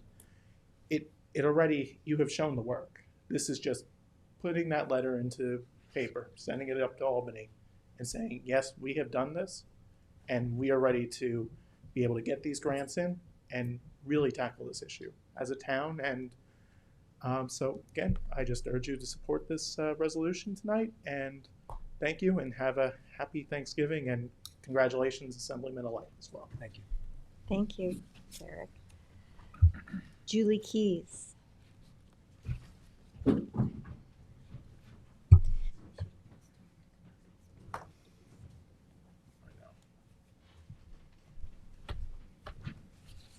Hi, my name is Julie Keys. I have a business in Sag Harbor, and I moved here in 1980 and lived in a house with about 19 people in Hampton Bays, and worked and came to waitressed for quite some time. And when I was waitressing at the corner bar in the mid 80s, and a girl there, one of the waitresses, had her house burned down, and the whole town put together money to fix her house. And that's the community that I fell in love with and never wanted to leave. And I know that everyone sitting here is here because they love this town. Whether we agree with each other or not, it's because we love this community so much. 7:30 at night, 2 days before Thanksgiving. What are we doing here? You know what I mean? And it's because this is so important.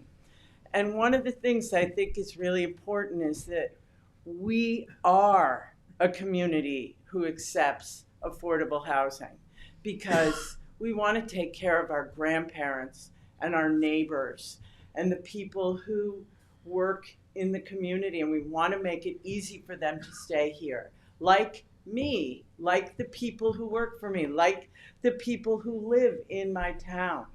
And so I want to revitalize this whole concept, as it's not this income of, it's not the border.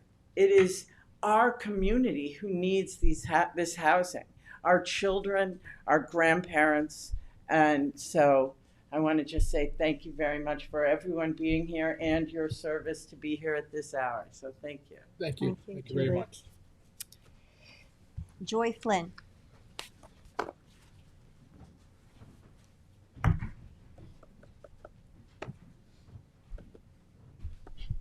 Good evening, Madam Supervisor and Town Council members. I'm Joy Flynn from Quogue. Before I start whining, I just want to thank First Councilwoman McNamara for her working with us at the Dark Skies Advisory Board. I'm a member of the board, and now Michael Iosili, who is also our wonderful liaison to the board. So thank you for all your work, and we really appreciate all the support that the board has given the town council, the Dark Skies Advisory Board. I'm happy you're finally getting those inserts in the tax bill. Thank you. Yeah. Now, I was pleased to read about the state's pro-housing community program in the Southampton Press this week, and the autonomy that the town would be given should the board sign on to the program. I appreciate the board's caution in wanting to be clear about their obligation or restrictions should they sign on. It's my understanding that once the town does sign on, it will have access to certain discretionary grant funding programs that otherwise would not be available to us. Also, given that the town can change its mind and remove us from the program at any time in the future, I'm sure the board would want to be designated as a pro-housing community, as the towns, as you've heard, of Brookhaven, Riverhead, East Hampton, and Sag Harbor Village now have. Unless we officially close our doors to our children and grandchildren, we have to provide housing for them. And as Jimmy mentioned, or they'll be living with you forever. At least with this certification, we can tap into the state's funding stream to help us out. So thank you for your consideration, and a happy Thanksgiving. Thank you, Joy. Kevin, is there anyone on Zoom that wishes to speak at the public portion? Okay, bring them on.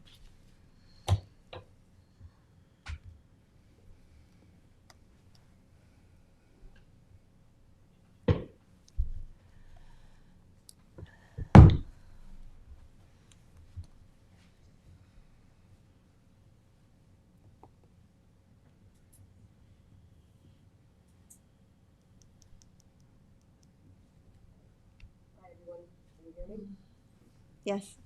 Okay. My name is Diana Adams, and I live in Hampton Bays. And I'm worried about the gas station and travel plaza that's being built by the Shinnecock Nation on the Westwoods property in Hampton Bays. You know, since the development began in early February, residents have been asking for information. And we were told by the town that your preferred route was dialogue and communication with the Shinnecock. And we were told this in February and in March and April and May, in June and July, August, September, and again, yes, in October. And recently, through a Freedom of Information Act filing with the EPA, I received a letter from the town to the Shinnecock. That letter was dated October 3rd, and in it, the town asks for a site plan. You ask, is there a plan to install wells? And if so, what is the plan for pumping water from the aquifer? Will there be truck traffic via Newtown Road? What is the plan for police protection, for fire protection? Do the Shinnecock anticipate contributing towards public road maintenance? 8 months after development began, time during which we were asked to remain patient as communications with the Shinnecock continued, exactly what has been communicated? Apparently nothing. The only thing that this communication strategy has done is, effectively, greenlight construction. We were also told, oh, don't worry about the environment. The EPA is providing regulatory oversight. So let's talk about the so-called EPA oversight. From my FOIA, I also received the application the Shinnecock made to self-certify environmental compliance. That's right, they're looking to self-certify. This option for self-certification is only available in Indian country. It's not available on land held in fee simple. Land held in fee simple would have full regulatory environmental oversight. No shortcuts. So we get back to the same unanswered questions that need answering. This process should have started in February. Is the land held in fee simple, as was determined by a federal court and as New York State continues to assert? Or isn't it? And I'd like to share the following from the EPA filing. It has a description of the project. Construction of a 2,500-foot two-lane access road from Newtown Road between Quail Run and Sunset Avenue. The access road will connect to a travel center. Estimated start date of construction, October 4th, 2024. So I respectfully submit that the neighbors have a lot of reasons to be 30 worried about this seconds. gas station and the whole process. Thank you. Thank you. Jim, is there anything we can say at this point, or we'd have to wait? Somebody else owns it. This is another, obviously just, board has been putting a lot of work in deliberating on reviewing our options and talking with specialists and consultants. And I'm not sure what else we can say at this point, but we are taking obviously everything very seriously, and we're looking at all our options, and we've made some very strong efforts to speak with the nation, and we'll continue to do that. But we're also exploring all our options available and trying to determine a very difficult and unique circumstance here, as we all know and acknowledge, and even I think Ms. Adams would acknowledge that. So but we are, it's not for lack of effort from the board, obviously. I know that the board is taking this very, very seriously, and I appreciate that. And we're working together to try to. And you've been in communication with the attorney that the neighbors have hired, haven't you? Yes, almost, multiple times a week I've been speaking with the partner at Forcelli's firm, a number of the attorneys there. Yeah. All right, Kevin, could you bring the second person on, please?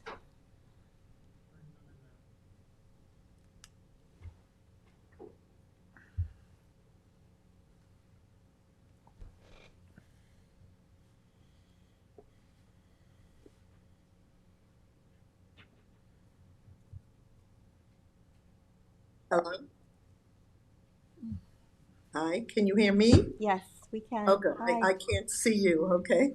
Hi, my name is Carol McNeil, and I want to reiterate what Diana, who just spoke, said. Those are all great things that I am aware of.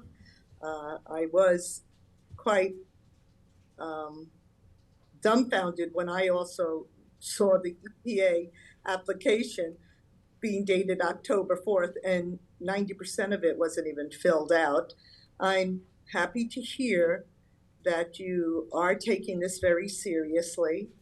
I don't know if anybody has been by the property recently. Along the road of Newtown, I noticed the other day, it's not super noticeable, but there's like a little ditch that was dug.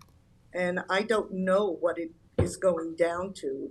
It's been there for about 2 weeks now. I was concerned, as I have voiced to other people, that they were actually digging a ditch to the water main. And you know, as a fact, that the entire thing has been buried. My house continued to shake and vibrate daily. You know, it was interesting when you were talking about buying that property on Hampton Bays for it was $2 million, and that comes out of reserves. And I know when I was active in school boards and everything, reserve funds were usually used for pretty much anything you wanted. And I hope if you have difficulty with fees for the lawyer, that you would use some of those funds. So I'm feeling, I hope I am being assured that you are actually working towards the benefit of us as Hampton Bays residents.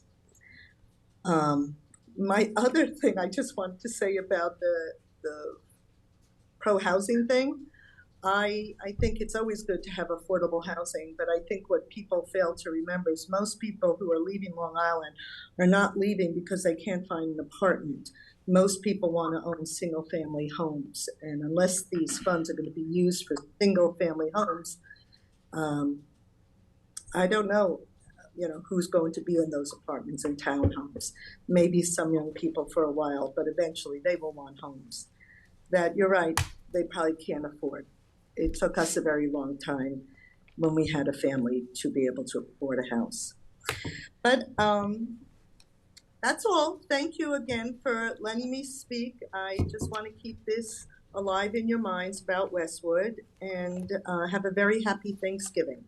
Thank you. Thank you, Thank you. Carol.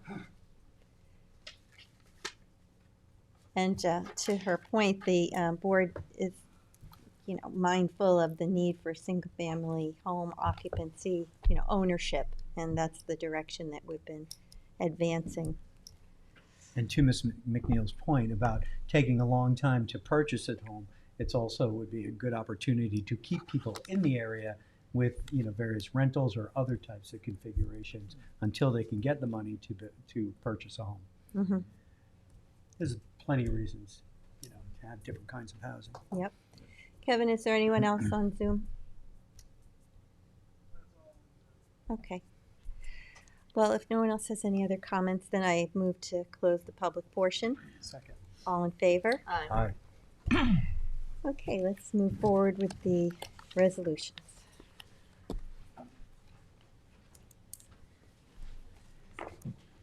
Okay, Town Board Resolution 1201 of 2024, co-sponsored with Councilmember Uselli. This is to authorize the supervisor to sign a letter of intent to become a New York State pro-housing community. Second. Can I ask, before you go, can I ask the town attorney his take on this? I'm sorry? Your On the- take, yeah. Do the we have, pro-housing? can we get out of it any time we want? We don't lose our home rule? Right, no, absolutely. No, I don't believe it bounds the town to anything, it's just I think, personally, I think, I know a lot of the other different municipalities are involved in it. It gives the town a chance and opportunity to be available for possible grants. And so I think the presentation by the state last week was enlightening to me and to the board, hopefully. And I know Kara's been working very, very hard on this. I think it's, it doesn't bind the town to any particular action or commitment at this point. I thought it was helpful to have the members of the state present to us along with Kara, because it became clear that there was no ongoing requirement. And if the state ever changes that, we always have the option of just not recertifying. It's an annual recertification. So we have the option of opting out at any time.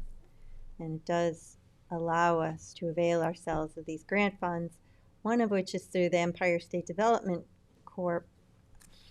And I did speak with our grant writer, and she thought that we may be able to get some funding for the West Hampton Community Center because of the, we're focus on the youth, the seniors, the veterans area that we're setting aside for the American Legion.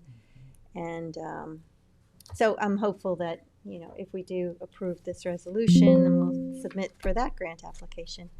And it will be the beginning of a process, and it would allow us to apply for grants in 8 different categories from the state.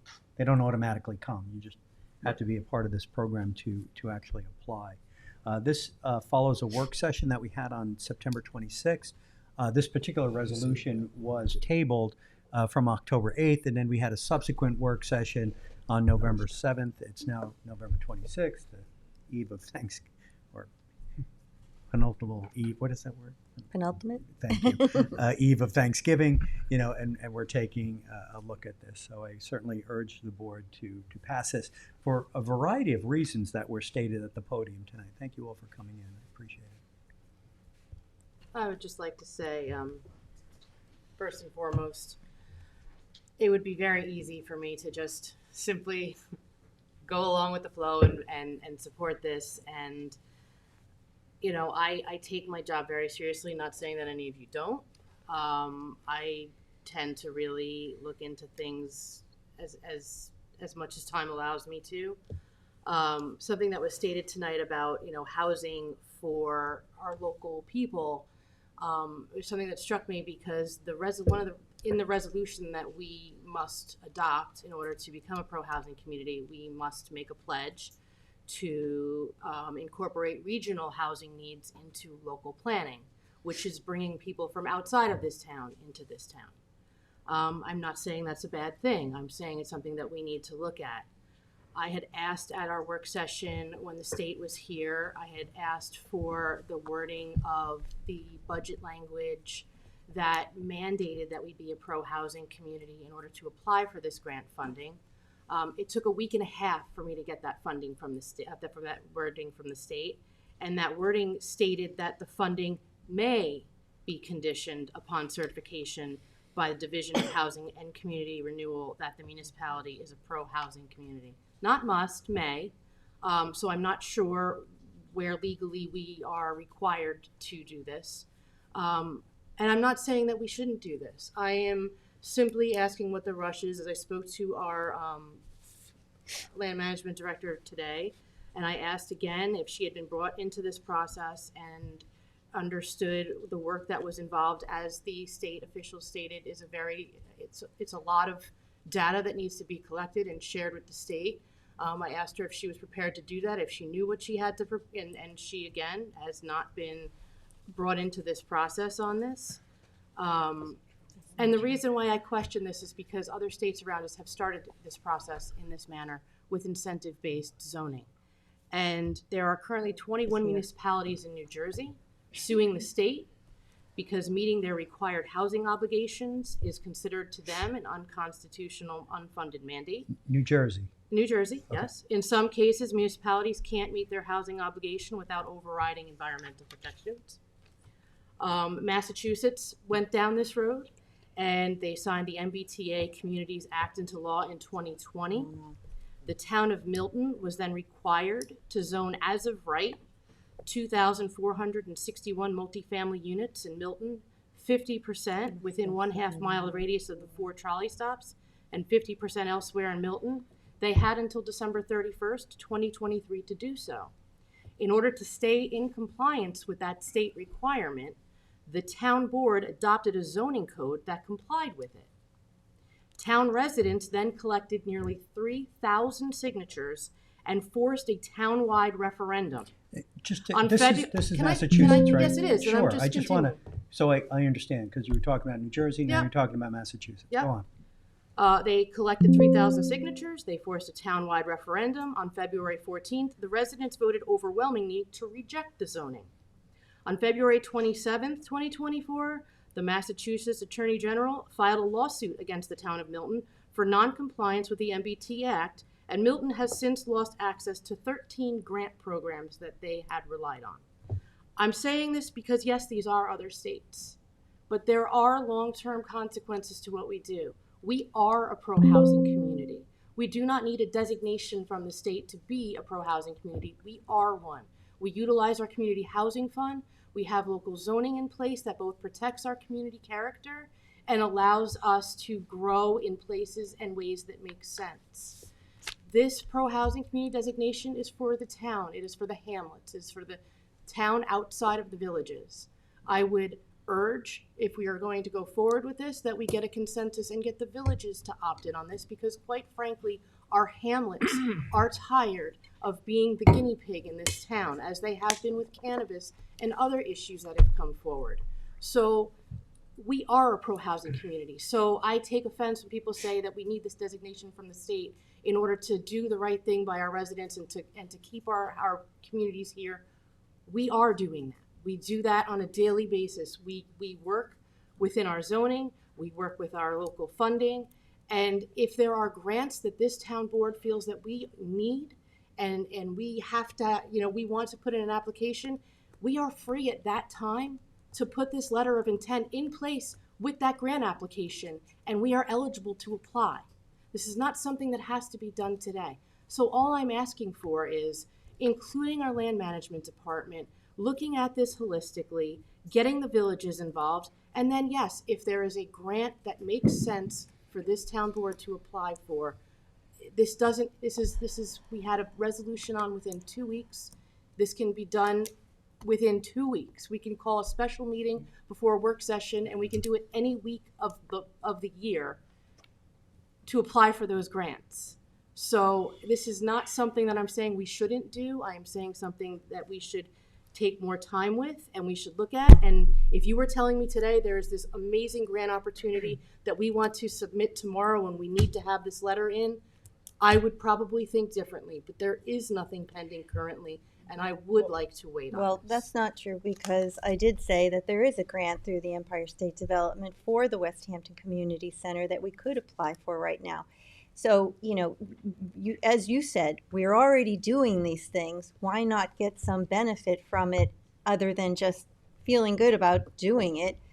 The state is offering to allow us to get this grant funding for different projects for doing exactly what we're already doing, other than submitting the data, which I have to disagree with that also because I've had 2 meetings at least with Janice Shear where she has And Kara. and with Kara with the grant writer, so she So was land very management much aware. is So involved. there's some I asked her communication specifically breakdown. today. Well, there must be a miscommunication with that. Yeah. Kara, can you come up actually, if you don't mind? I'd like to take the opportunity to just underscore some of the misinformation that has gone out about this. And it was just frankly has gotten people upset. People came to the podium with misinformation, and it's irresponsible. I'll just say that. Thank you for coming to the podium. Also, the people from the state said we can modify that resolution. And I already was working on a draft that we can add clauses to say that we're not waiving any of our authority over our own zoning, that we're not waiving our municipal home rule. I already have working on a draft that I can send to the board to make it more palatable than the way it is written currently. And they said they would accept that. And this is really just the first step of the first step. Exactly. And- There'll and- have to and be Council- another resolution. Right, and Councilman, I just want to address some of the points that you brought up. We did table this because you did bring up questions, and we actually gave you deference here because we did want to give more time so that we can get the clarifications needed, and I think that we're at that point, and we've had meetings with Brookhaven Town, we've had discussions with East Hampton Town. And Kara has joined in with meetings, with those towns and as well as with Janice and land management. I think there has been broad coordination, and I think, Kara, the work that has been done, we've really done a lot of research here. And one of the big questions that we had was, is this a mandate? Are there quotas? And the answer has been consistently no. That's right. And we also found out through our research and through our meetings that we held that we don't have to, allocate funding towards a large, dense development, that we could actually split up funding. And if we do that, we can disperse that allocation of funding for 20 units there, 30 units there, et cetera. In addition to that, we can also free up CHF funding that we would normally be putting our own taxpayer-generated funding. Now we could take state funding, conserve taxpayer-generated funding, and use that for down payment assistance, which is utilizing our existing housing stock for single-family homes. That's correct. And we are actually making progress on that. We've allocated 1.2 million of CHF toward that down payment assistance. We have 85 applications for the ADU program. So yes, it does. It allows funding to go to other places, CHF funding to go to other places. But what I just wanted to make one comment. There are at least 2 grants that do require the town to be a pro-housing community. One is the capital improvement grants, and I think that's the one you, Madam Supervisor, are talking about with regard to using that money for the West Hampton Community Center. That allows up to $3 million to be used for that project, and it does allow additional things like fixtures and furniture and all sorts of things that we would need to kind of get that center up and going. So is another grant that does require pro-housing community too, which I believe is the New York Main Street program. So which will help, create, the facades and make a Main Street a better place to go and to shop and things like that. So it's not just housing. The money can be used for other things, and those 2 grants, we are required to be a pro-housing community to apply for them. And Kara, my other question is, this is another consistent thing that has been brought up when we've asked. If, let's say we don't like the relationship that has transpired with the state, we're able to recertify. We are able to not recertify. Correct. The state did confirm during our work session that we can opt out at any time. So, and a lot of the information that they are, actually all of the information that they are requesting is information that they're entitled to anyway. If they foiled, the town would have to provide them with the information that they're seeking. But we And wouldn't this have makes some of the units even more affordable. Potentially. Well, we wouldn't have to use our Affordable. staffing to upload it to their database in their format. Well, that's correct, but our staff is compiling that information anyway. It's just putting it on the form, and they sat right here and told us it's a very labor-intensive process. But they said they're willing to also work with us to try to find ways to mitigate any labor-intensive, approaches. That was an and almost that's what that's the commitment letter is for. going into this. That was one of my biggest concerns was the amount of data requested and the amount of time it would take, and that Janice be a part of this process, and she still doesn't have a clear answer as to what would be required and what kind of staffing requirements would we need to make that happen. So here's why I support this. I think it's important that we actually allow for our CHF to grow. It's a new program, and I see this as an opportunity for us to grow the CHF more comprehensively with greater funding, so that we can actually use it down the road for down payment. Because I think down payment assistance is the right way to go for a rural community like Southampton.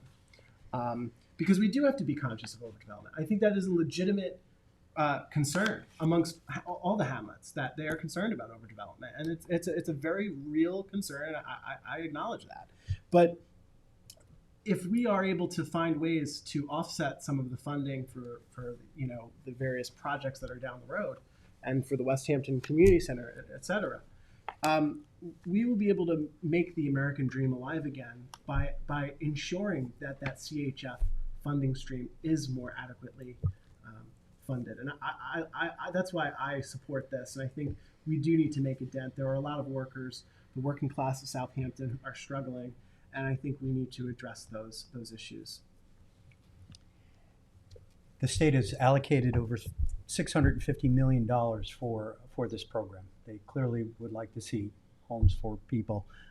And in the town of Southampton, we do have a number of initiatives, at least in the offing, right? In Bridgehampton, we had public hearings on, not hearings, we had work sessions on the senior center. And, so we're looking to do something with that building in the eastern part of the town.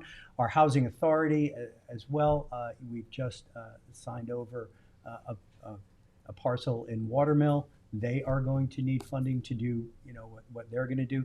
They also are looking to build something. I think it's 9 or 12 units in North Sea. I forget. We had them here 9 units, at a work session as well. So we in addition to the community center, we do have some real projects that we are looking at, and it's going to take some money. Yeah. And I also would like to underscore that the two rental units that we have done, Spion Commons and Sandy Hollow, your predecessor did a study, and over 70% of the people who rented those are people from the town of Southampton, and the other percentage was from Brookhaven, a couple from East Hampton, and people work in the community too. So, at least that's some data that we have to address the notion that people from everywhere will be coming here. It's people here will be staying here. And like I said earlier, there are people who live here, who want to stay here, who want to build lives here, but they can't make that jump from, launching from home to buying a house. It's huge. And this gives them the time to be in the community, to work with the, Jimmy's gone, but to join the ambulance corps and give back to their community and live and work here. Our population is growing, but our schools are decreasing. And I would like to see a range of people from different ages raising families here. And I think that this is part and parcel to that. We're not going to build our way out of our housing problem. Right. And I think it's also notable that in 2022, the town of Southampton also, through a public referendum, passed the Community Housing Fund, which to me is a clear indication that they would like this town board and other town boards, but this town board to address housing in our community. So again, I would urge the board to at least take this crucial first step. Thank you. So we have a motion and a second. That it, Kara, you don't have anything else to share? Okay. Thank you for all your work on this. Thank Yes. Thank you very much. Thank Happy you. Thank you for Thanksgiving. coming up Thanksgiving. with all the information. Yes, okay, so let's take the vote. All in favor? Aye. Aye. As I still have questions that are unanswered at this time, I am a no. Okay. All right, tell me, John, you got the next resolution. Another good one. Town Board Resolution 1364 of 2024. This is, and it's co-sponsored with the entire board, accept an award authorize the supervisor to execute any and all documents for the NYSERDA Clean Energy Community Program Points 7,000 base grant for the purchase and installation of solar panels on the Flanders Community Center at 655 Flanders Road. Second. All in favor? Aye. Town Board Resolution 2024-1365, and this is, I need a motion to substitute document ID number 48233 for what's in the packet. Second that. All in favor? Aye. And so this resolution, Town Board Resolution 2024-1365, with the substitution is to adopt an amended procurement policy for 2024 and 2025. And Tatiana Tucci's here with us. She worked very diligently on this. Mm-hmm. I'll just say, why don't you, come on up, Tatiana. But this will ensure transparency, efficiency, and accountability. Most notably, we created new thresholds for professional services, more in keeping with the operational needs of the department heads, but in line with best practices. We've created a list of qualified consultants to curb the last-minute awards and the slowing of projects, and provided a change order policy to keep stricter controls on when and under what circumstances change orders would be allowed without town board approval, and when such approval would be required. And this ensures project efficiencies, accountabilities, and respects best practice. Thank you very much for doing it. Yes, so thank Good you. evening. Good evening, Madam Supervisor, members of the board. Revisions to this procurement policy were very much needed by the town, and it was a concerted effort between my office, the Office of Procurement, the Town Attorney's Office, and the Controller's Office. We have been working for almost 6 months trying to come up with a system or a very procedures that reflect the town's needs and also bring us into compliance with general municipal law.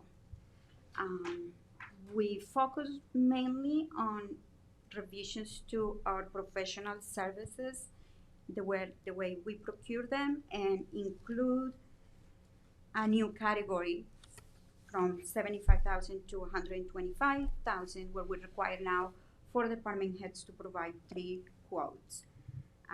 We also eliminated the RFP waiver request that was in place before. So every proposed project that goes over $125,000 now will require the town to go out and do an RFP. We created a list of qualified consultants that will streamline the process for department heads when they need to request proposals. We revised our emergency purchase procedures and also the revise the requirement procedures for change orders. That's like the highlights for the policy. That's all I have to say. Thank you so much. And you also did you got a designation of a master list of qualified professional service providers, right? Which is new. We've never had that before. Yes, we so in order to do something, you learn from other people, and we revise the procurement policies and procedures from all Long Island. And a lot of other municipalities use a town of qualified consultants because allows us to have a playing field when we are looking to hire a vendor. In consort with the engineering and all departments, we went out, we did a request for qualifications. We received 21 responses and reviewed them and ranked them. We made a decision that it was best for the town if we include all those responses, and that's how we arrived to that. I just want to say, Tatiana, we've had meetings with you collectively as a board, and I have to say your commitment to transparency, the taxpayers and the residents should be really grateful to have you here at the town. You do such diligent work. You work really hard. You have a magnifying glass on all the terms and conditions, and really, no, the taxpayers should really be really grateful that you're here. So, thank you. It's a pleasure and an honor to serve you. Thank you so much. You're doing a very good job. And I just want to thank our town engineer, Tom Houghton, for the work that he did on this process as well. All of And the Nick, department and heads. also the department heads for all of their input in Had this. some good input. Yeah, the highway department as well. We have been working Mr. with- McRedmond. Oh, yes. Yeah. And You know. Christine Sclera. Oh, Everybody, Christine. it's a real team effort. The whole town. Yes.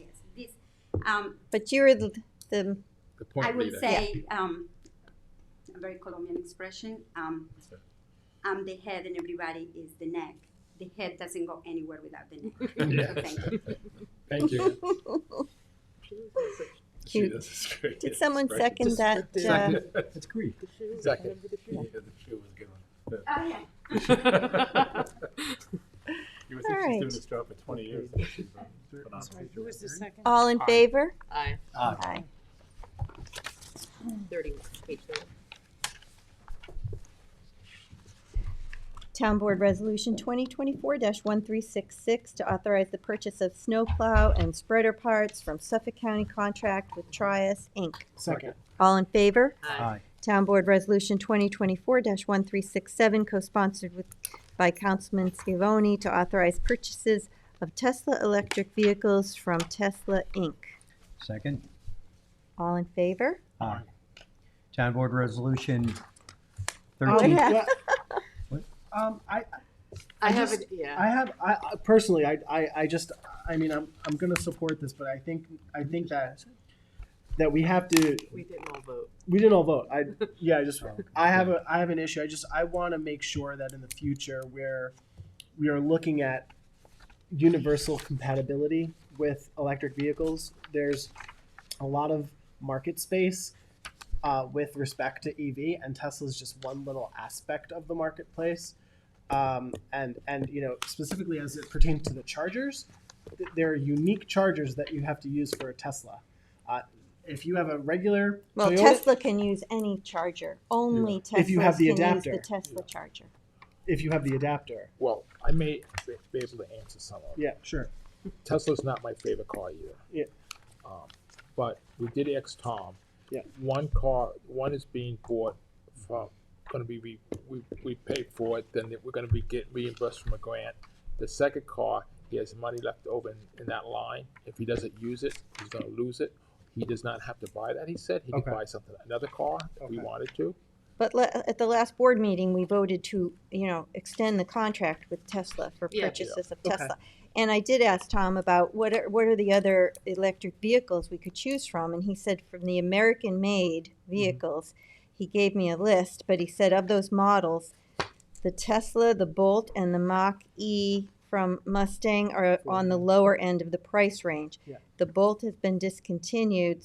The Mach-E just screams sports car. So the Yeah. Tesla is the most proven electric vehicle on the list and on the lower end of the price range. I'm only considering universality of use. That's all I'm considering. I'm going to support it. I just want to make it. I want to raise the awareness just for the future. I think it's important for us to consider. I'm gonna support it as well. I actually spoke to Councilman Pell about this. I just want to, and it does make me happy that this is a grant, and that because we've only done these through grants.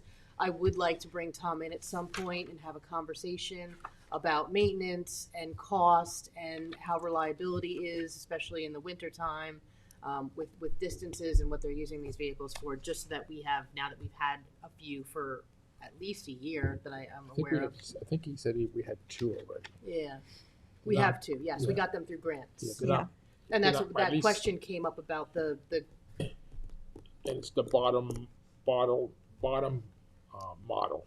Because No when frills. it originally came up, we felt Yeah. as a board it didn't appear at the Yeah. time that Yeah. we were, buying Teslas, and Yeah. we're not buying like top of the line Teslas. We're course. buying the Self-driving. bottom of the line Yeah. Teslas. So Yeah, and We've had other electric electric golf vehicles. carts. We've had Nissan. I we think had that a was a Nissan Nissan Leaf, Leaf. but we Yeah. can't with the grants now. You have to buy American vehicles. Oh. Well, All electric American. well, there are town cars that are Ford. I know the Ford Fusion, Fusion. Energy. That's but a hybrid. Discontinued. Yeah, I have a. The Fusion is Yeah. It's Yeah, a it's plug-in hybrid. hybrid. Yeah. Just a thought. All right, I'll support it. Thank you. Aye. Next. Aye. Revoting So now we all voted, Kim. twice. Poor Sunday. Town Board Resolution 1368 of 2024, co-sponsored with Councilmember Uselli, to authorize the supervisor to issue a satisfaction of a buyer benefit note and a mortgage on a community housing benefit unit. Second. All in favor? Aye. Congratulations. Town Board Resolution 1369 of 2024, co-sponsored with Councilman Schiavone, authorized supervisor to sign a contract extension with York Analytical Laboratories, Inc. to provide water analysis for the Hampton Bays Water District. Second. All in favor? Aye. Aye. Town Board Resolution 2024-1370, co-sponsored with Councilman Pell, to authorize the supervisor to sign an amended contract with BBS Architects, Landscape Architects, and Engineers, P.C. Second. All in favor? Aye. Aye. Town Board Resolution 1371 of 2024, co-sponsored with Councilwoman McNamara, to authorize the supervisor to sign contract with LIRO Engineers Incorporated for professional services related to pre-demolition asbestos inspections for 20 South Valley Road, Hampton Bays, and 33 Peconic Trail, Flanders. Second. All in favor? Aye. Town Board Resolution 2024-1372, co-sponsored by Council Members Iacilli and Scavone, to authorize the supervisor to sign a contract with Nelson and Pope for professional services related to a solar photovoltaic feasibility study of 7 town facilities. Second. All in favor? Aye.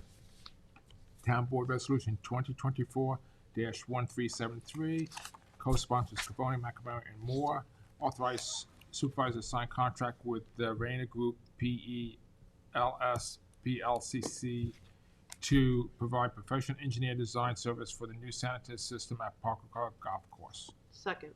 All in favor? Aye. And, Madam Clerk, you could add my name to that as well. What? I was wondering what happened to you. Yeah, I don't know. Mike, what's the deal, man? Sorry.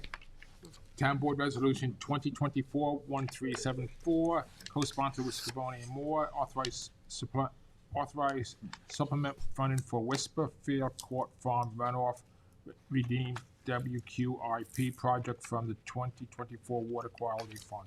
Second on the motion, just so for the board's edification, this is a water quality project where we installed a forebay on a field that is in active farm production, and what was happening was that there was copious amounts of runoff going off of that field and making their way into Hayground Creek and Mecox Bay.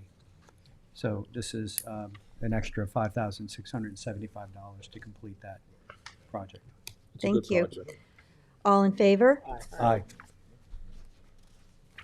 Town Board Resolution 2024-1375, co-sponsored with Councilman Pell, to authorize the purchase of heavy equipment, parts, accessories, supplies, and related services from Omnia Partners contract with Caterpillar. Second. All in favor? Aye. Town Board Resolution 2024-1376, to authorize the supervisor to sign a contract with Advantage Title as it relates to title search services for the Fire Island Inlet to Montauk Point project. Second. All in favor? Aye.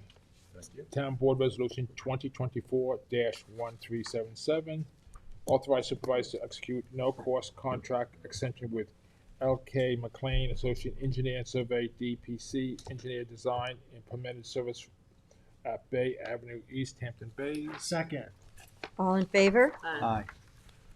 2024-1378, authorized supervisor to execute a no-cost contract extension with L.K. McLean, Associate Engineer and Survey, DPC, for engineer design and permitted service for shoreline stabilization of North Sea Road in Southampton. Second. All in favor? Aye.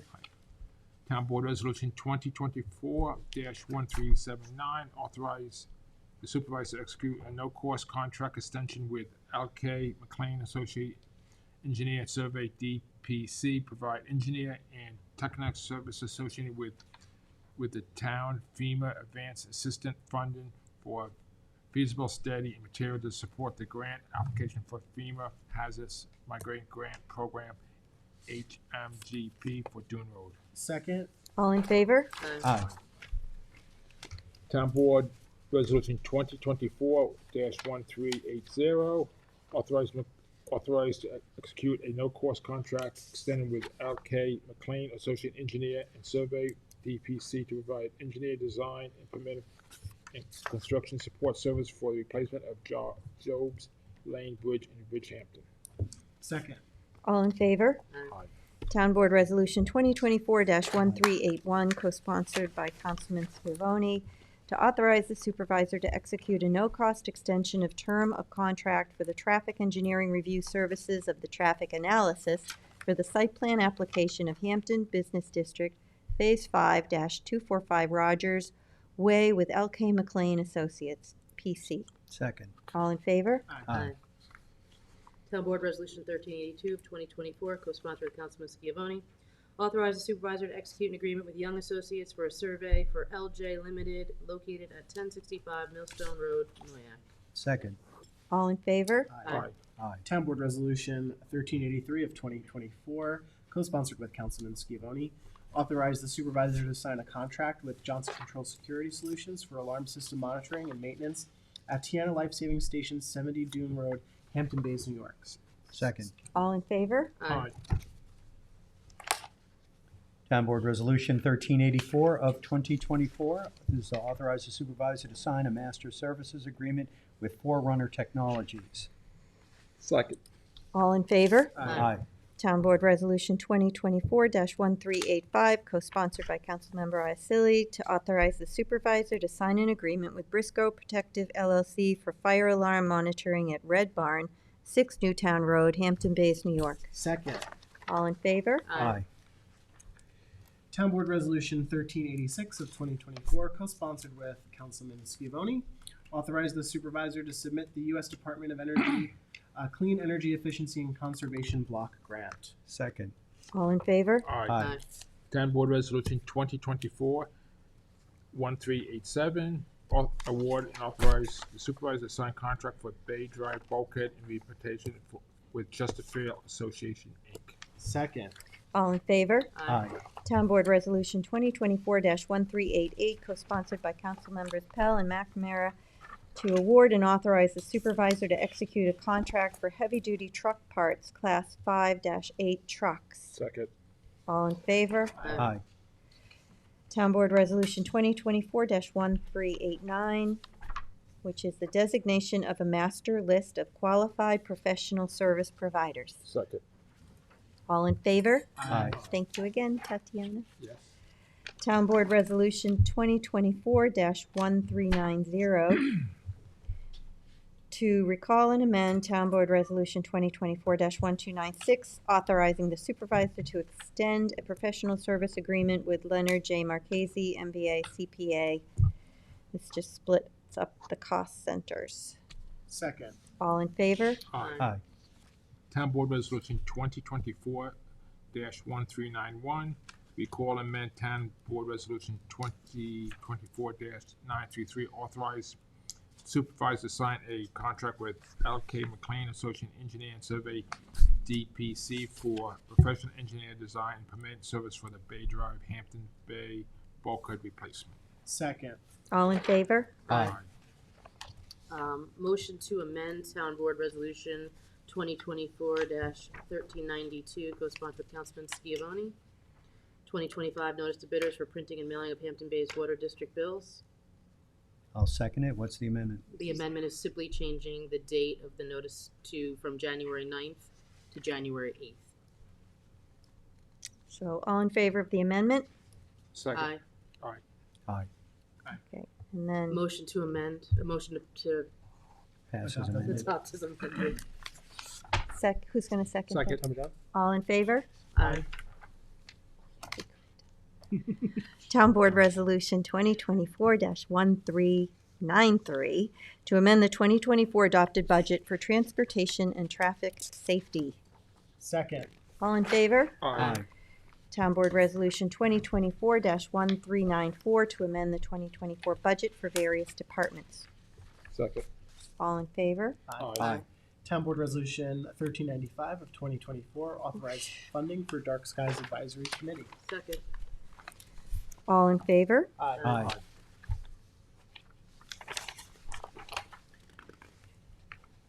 Town Board Resolution 1396 of 2024, co-sponsored with the entire board.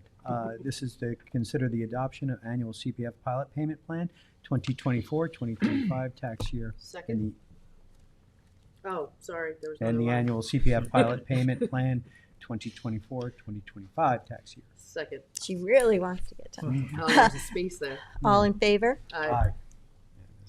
Town Board Resolution 2024-1397 to schedule the special election. Second. All in favor? Aye. And that'll be on March 4th. 2020, Town Board Resolution 2024-1, like over one? Oh, no, you're right. You're good. Town Board Resolution 2024-1398, co-sponsored with Councilman McNamara and Moore, Supervisor Moore, I should say. Resolution to adopt amend Chapter 90 entitled Smoking Prevent and Design Non-Smoking Areas to include additional non-smoking areas being within 30 feet of any direction within public transportation and vestibules and or shall to include those designated for pickup and drop-off areas at the faculty that are open to the public As amended with As that one amended. tweak. with the marijuana. You have to make To a amend motion the to amend. resolution. I make a motion to amend it. Who's going to second that? I'm sorry. Are you amending the resolution? Yes. Miguel. Second. Second. Michael Very seconded Yeah, it what changes? What's I'm gonna put marijuana in it. in the legislative Whereas, intent. or- Legislative. Legislative intent. It should include, was it the second whereas? Second whereas, Not grass, marijuana. limitations on smoking, including marijuana? Cannabis? Oh, Cannabis, I think yeah, is good. Yeah. Well, Well, it it's says marijuana marijuana in everywhere the- else. Marijuana. there. Okay. It's, Okay, you know, I'm obviously sorry. it's within On the the definition second of smoke. whereas, I can't hear you. The first whereas, First whereas. right after the No. word cigarettes. Oh, okay. Know it when I see it. First whereas. Under the legislative Oh, intent. under legislative intent. Yeah. Okay. Thank you, everyone. That was just a little tweak. Oh, and now Adopt as just amended. adopted. Adopt Is as it amended. anywhere else or just there? No, just there. As adopted as amended. We have to vote on the amendment Okay, first. so on the amendment, Aye. Aye. the we second did on the amendment was, Michael. Michael. Michael. thank you. Aye. And the resolution, To adopt as amended. the second, Second. All in favor? Aye. Aye. Thank you, everyone. Town Board Resolution 1399 of 2024, notice of adoption to amend zoning chapter 330-346 to update the correlated color temperature standard to align with new lighting technology. Co-sponsored with Councilman Powell. Second. All in favor? Aye. Thank you. Town Board Resolution 2024-1400, co-sponsored with Scavone and Councilman McMahon,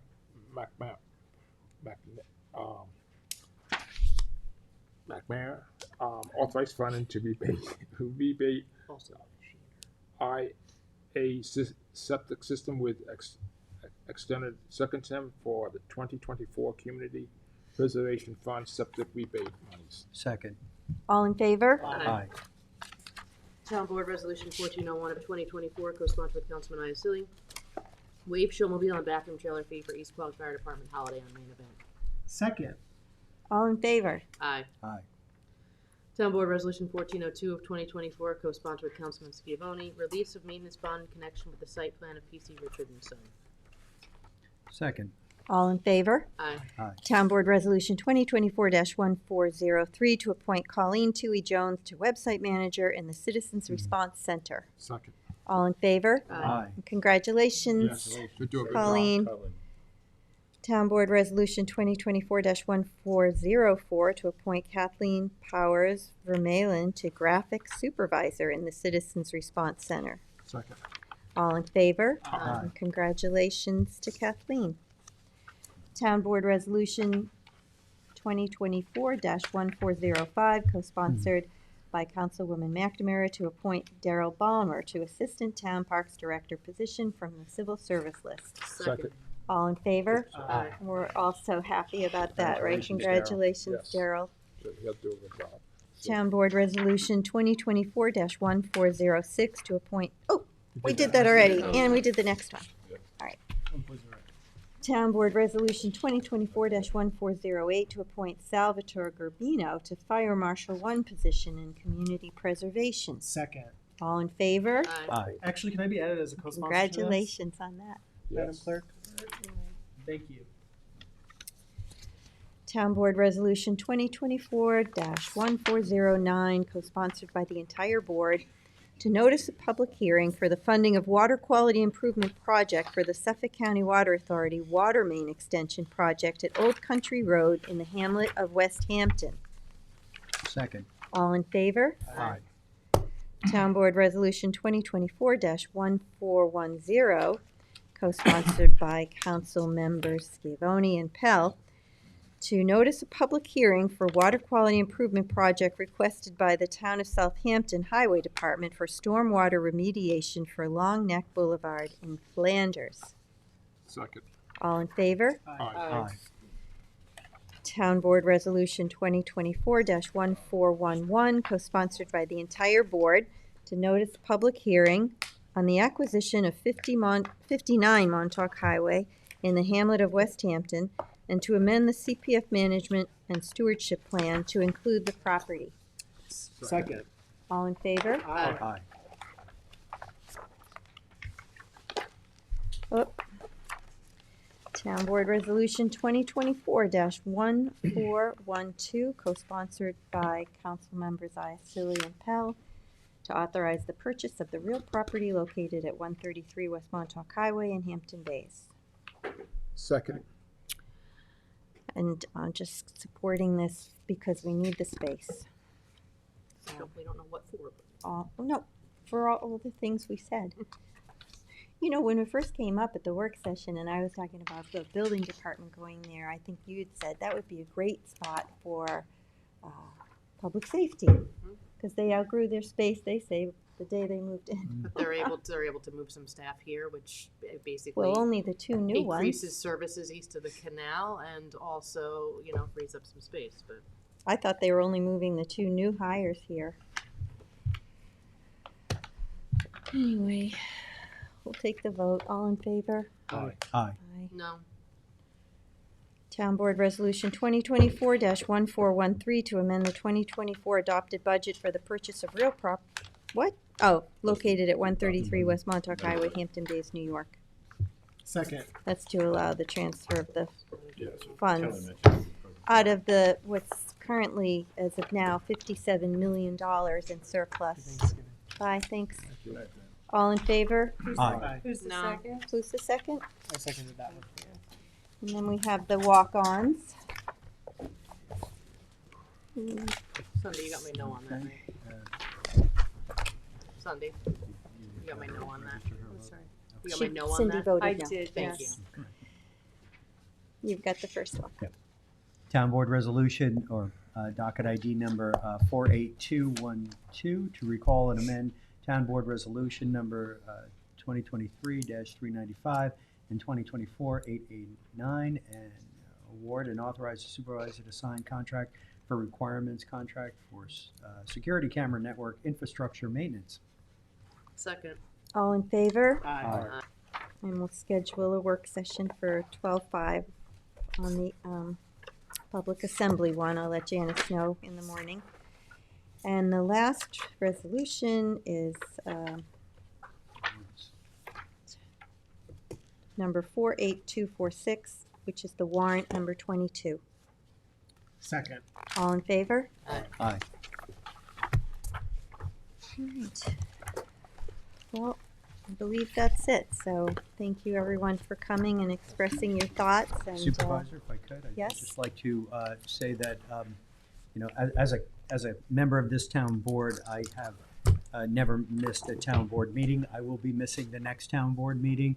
It's unavoidable. I will be in Albany at the assembly orientation, but I just wanted the world to know that I don't take this lightly. In fact, I did miss one vote, and that was the day of my father's funeral, unfortunately, but it was an important vote, and it was for contracts for dredging in Hampton Bays. They had to get that done, but that couldn't be helped either, so. Well, we know you can't miss the orientation. We're all Can't miss very the happy orientation. for you. Looking forward to it. You don't want to stop. Congratulations. I will be thinking about you all. Thank you. Send us a postcard. All right, well, if that's it, then I move to close the meeting. Happy Thanksgiving, second. Happy Thanksgiving to everyone. Right. All in favor? Aye.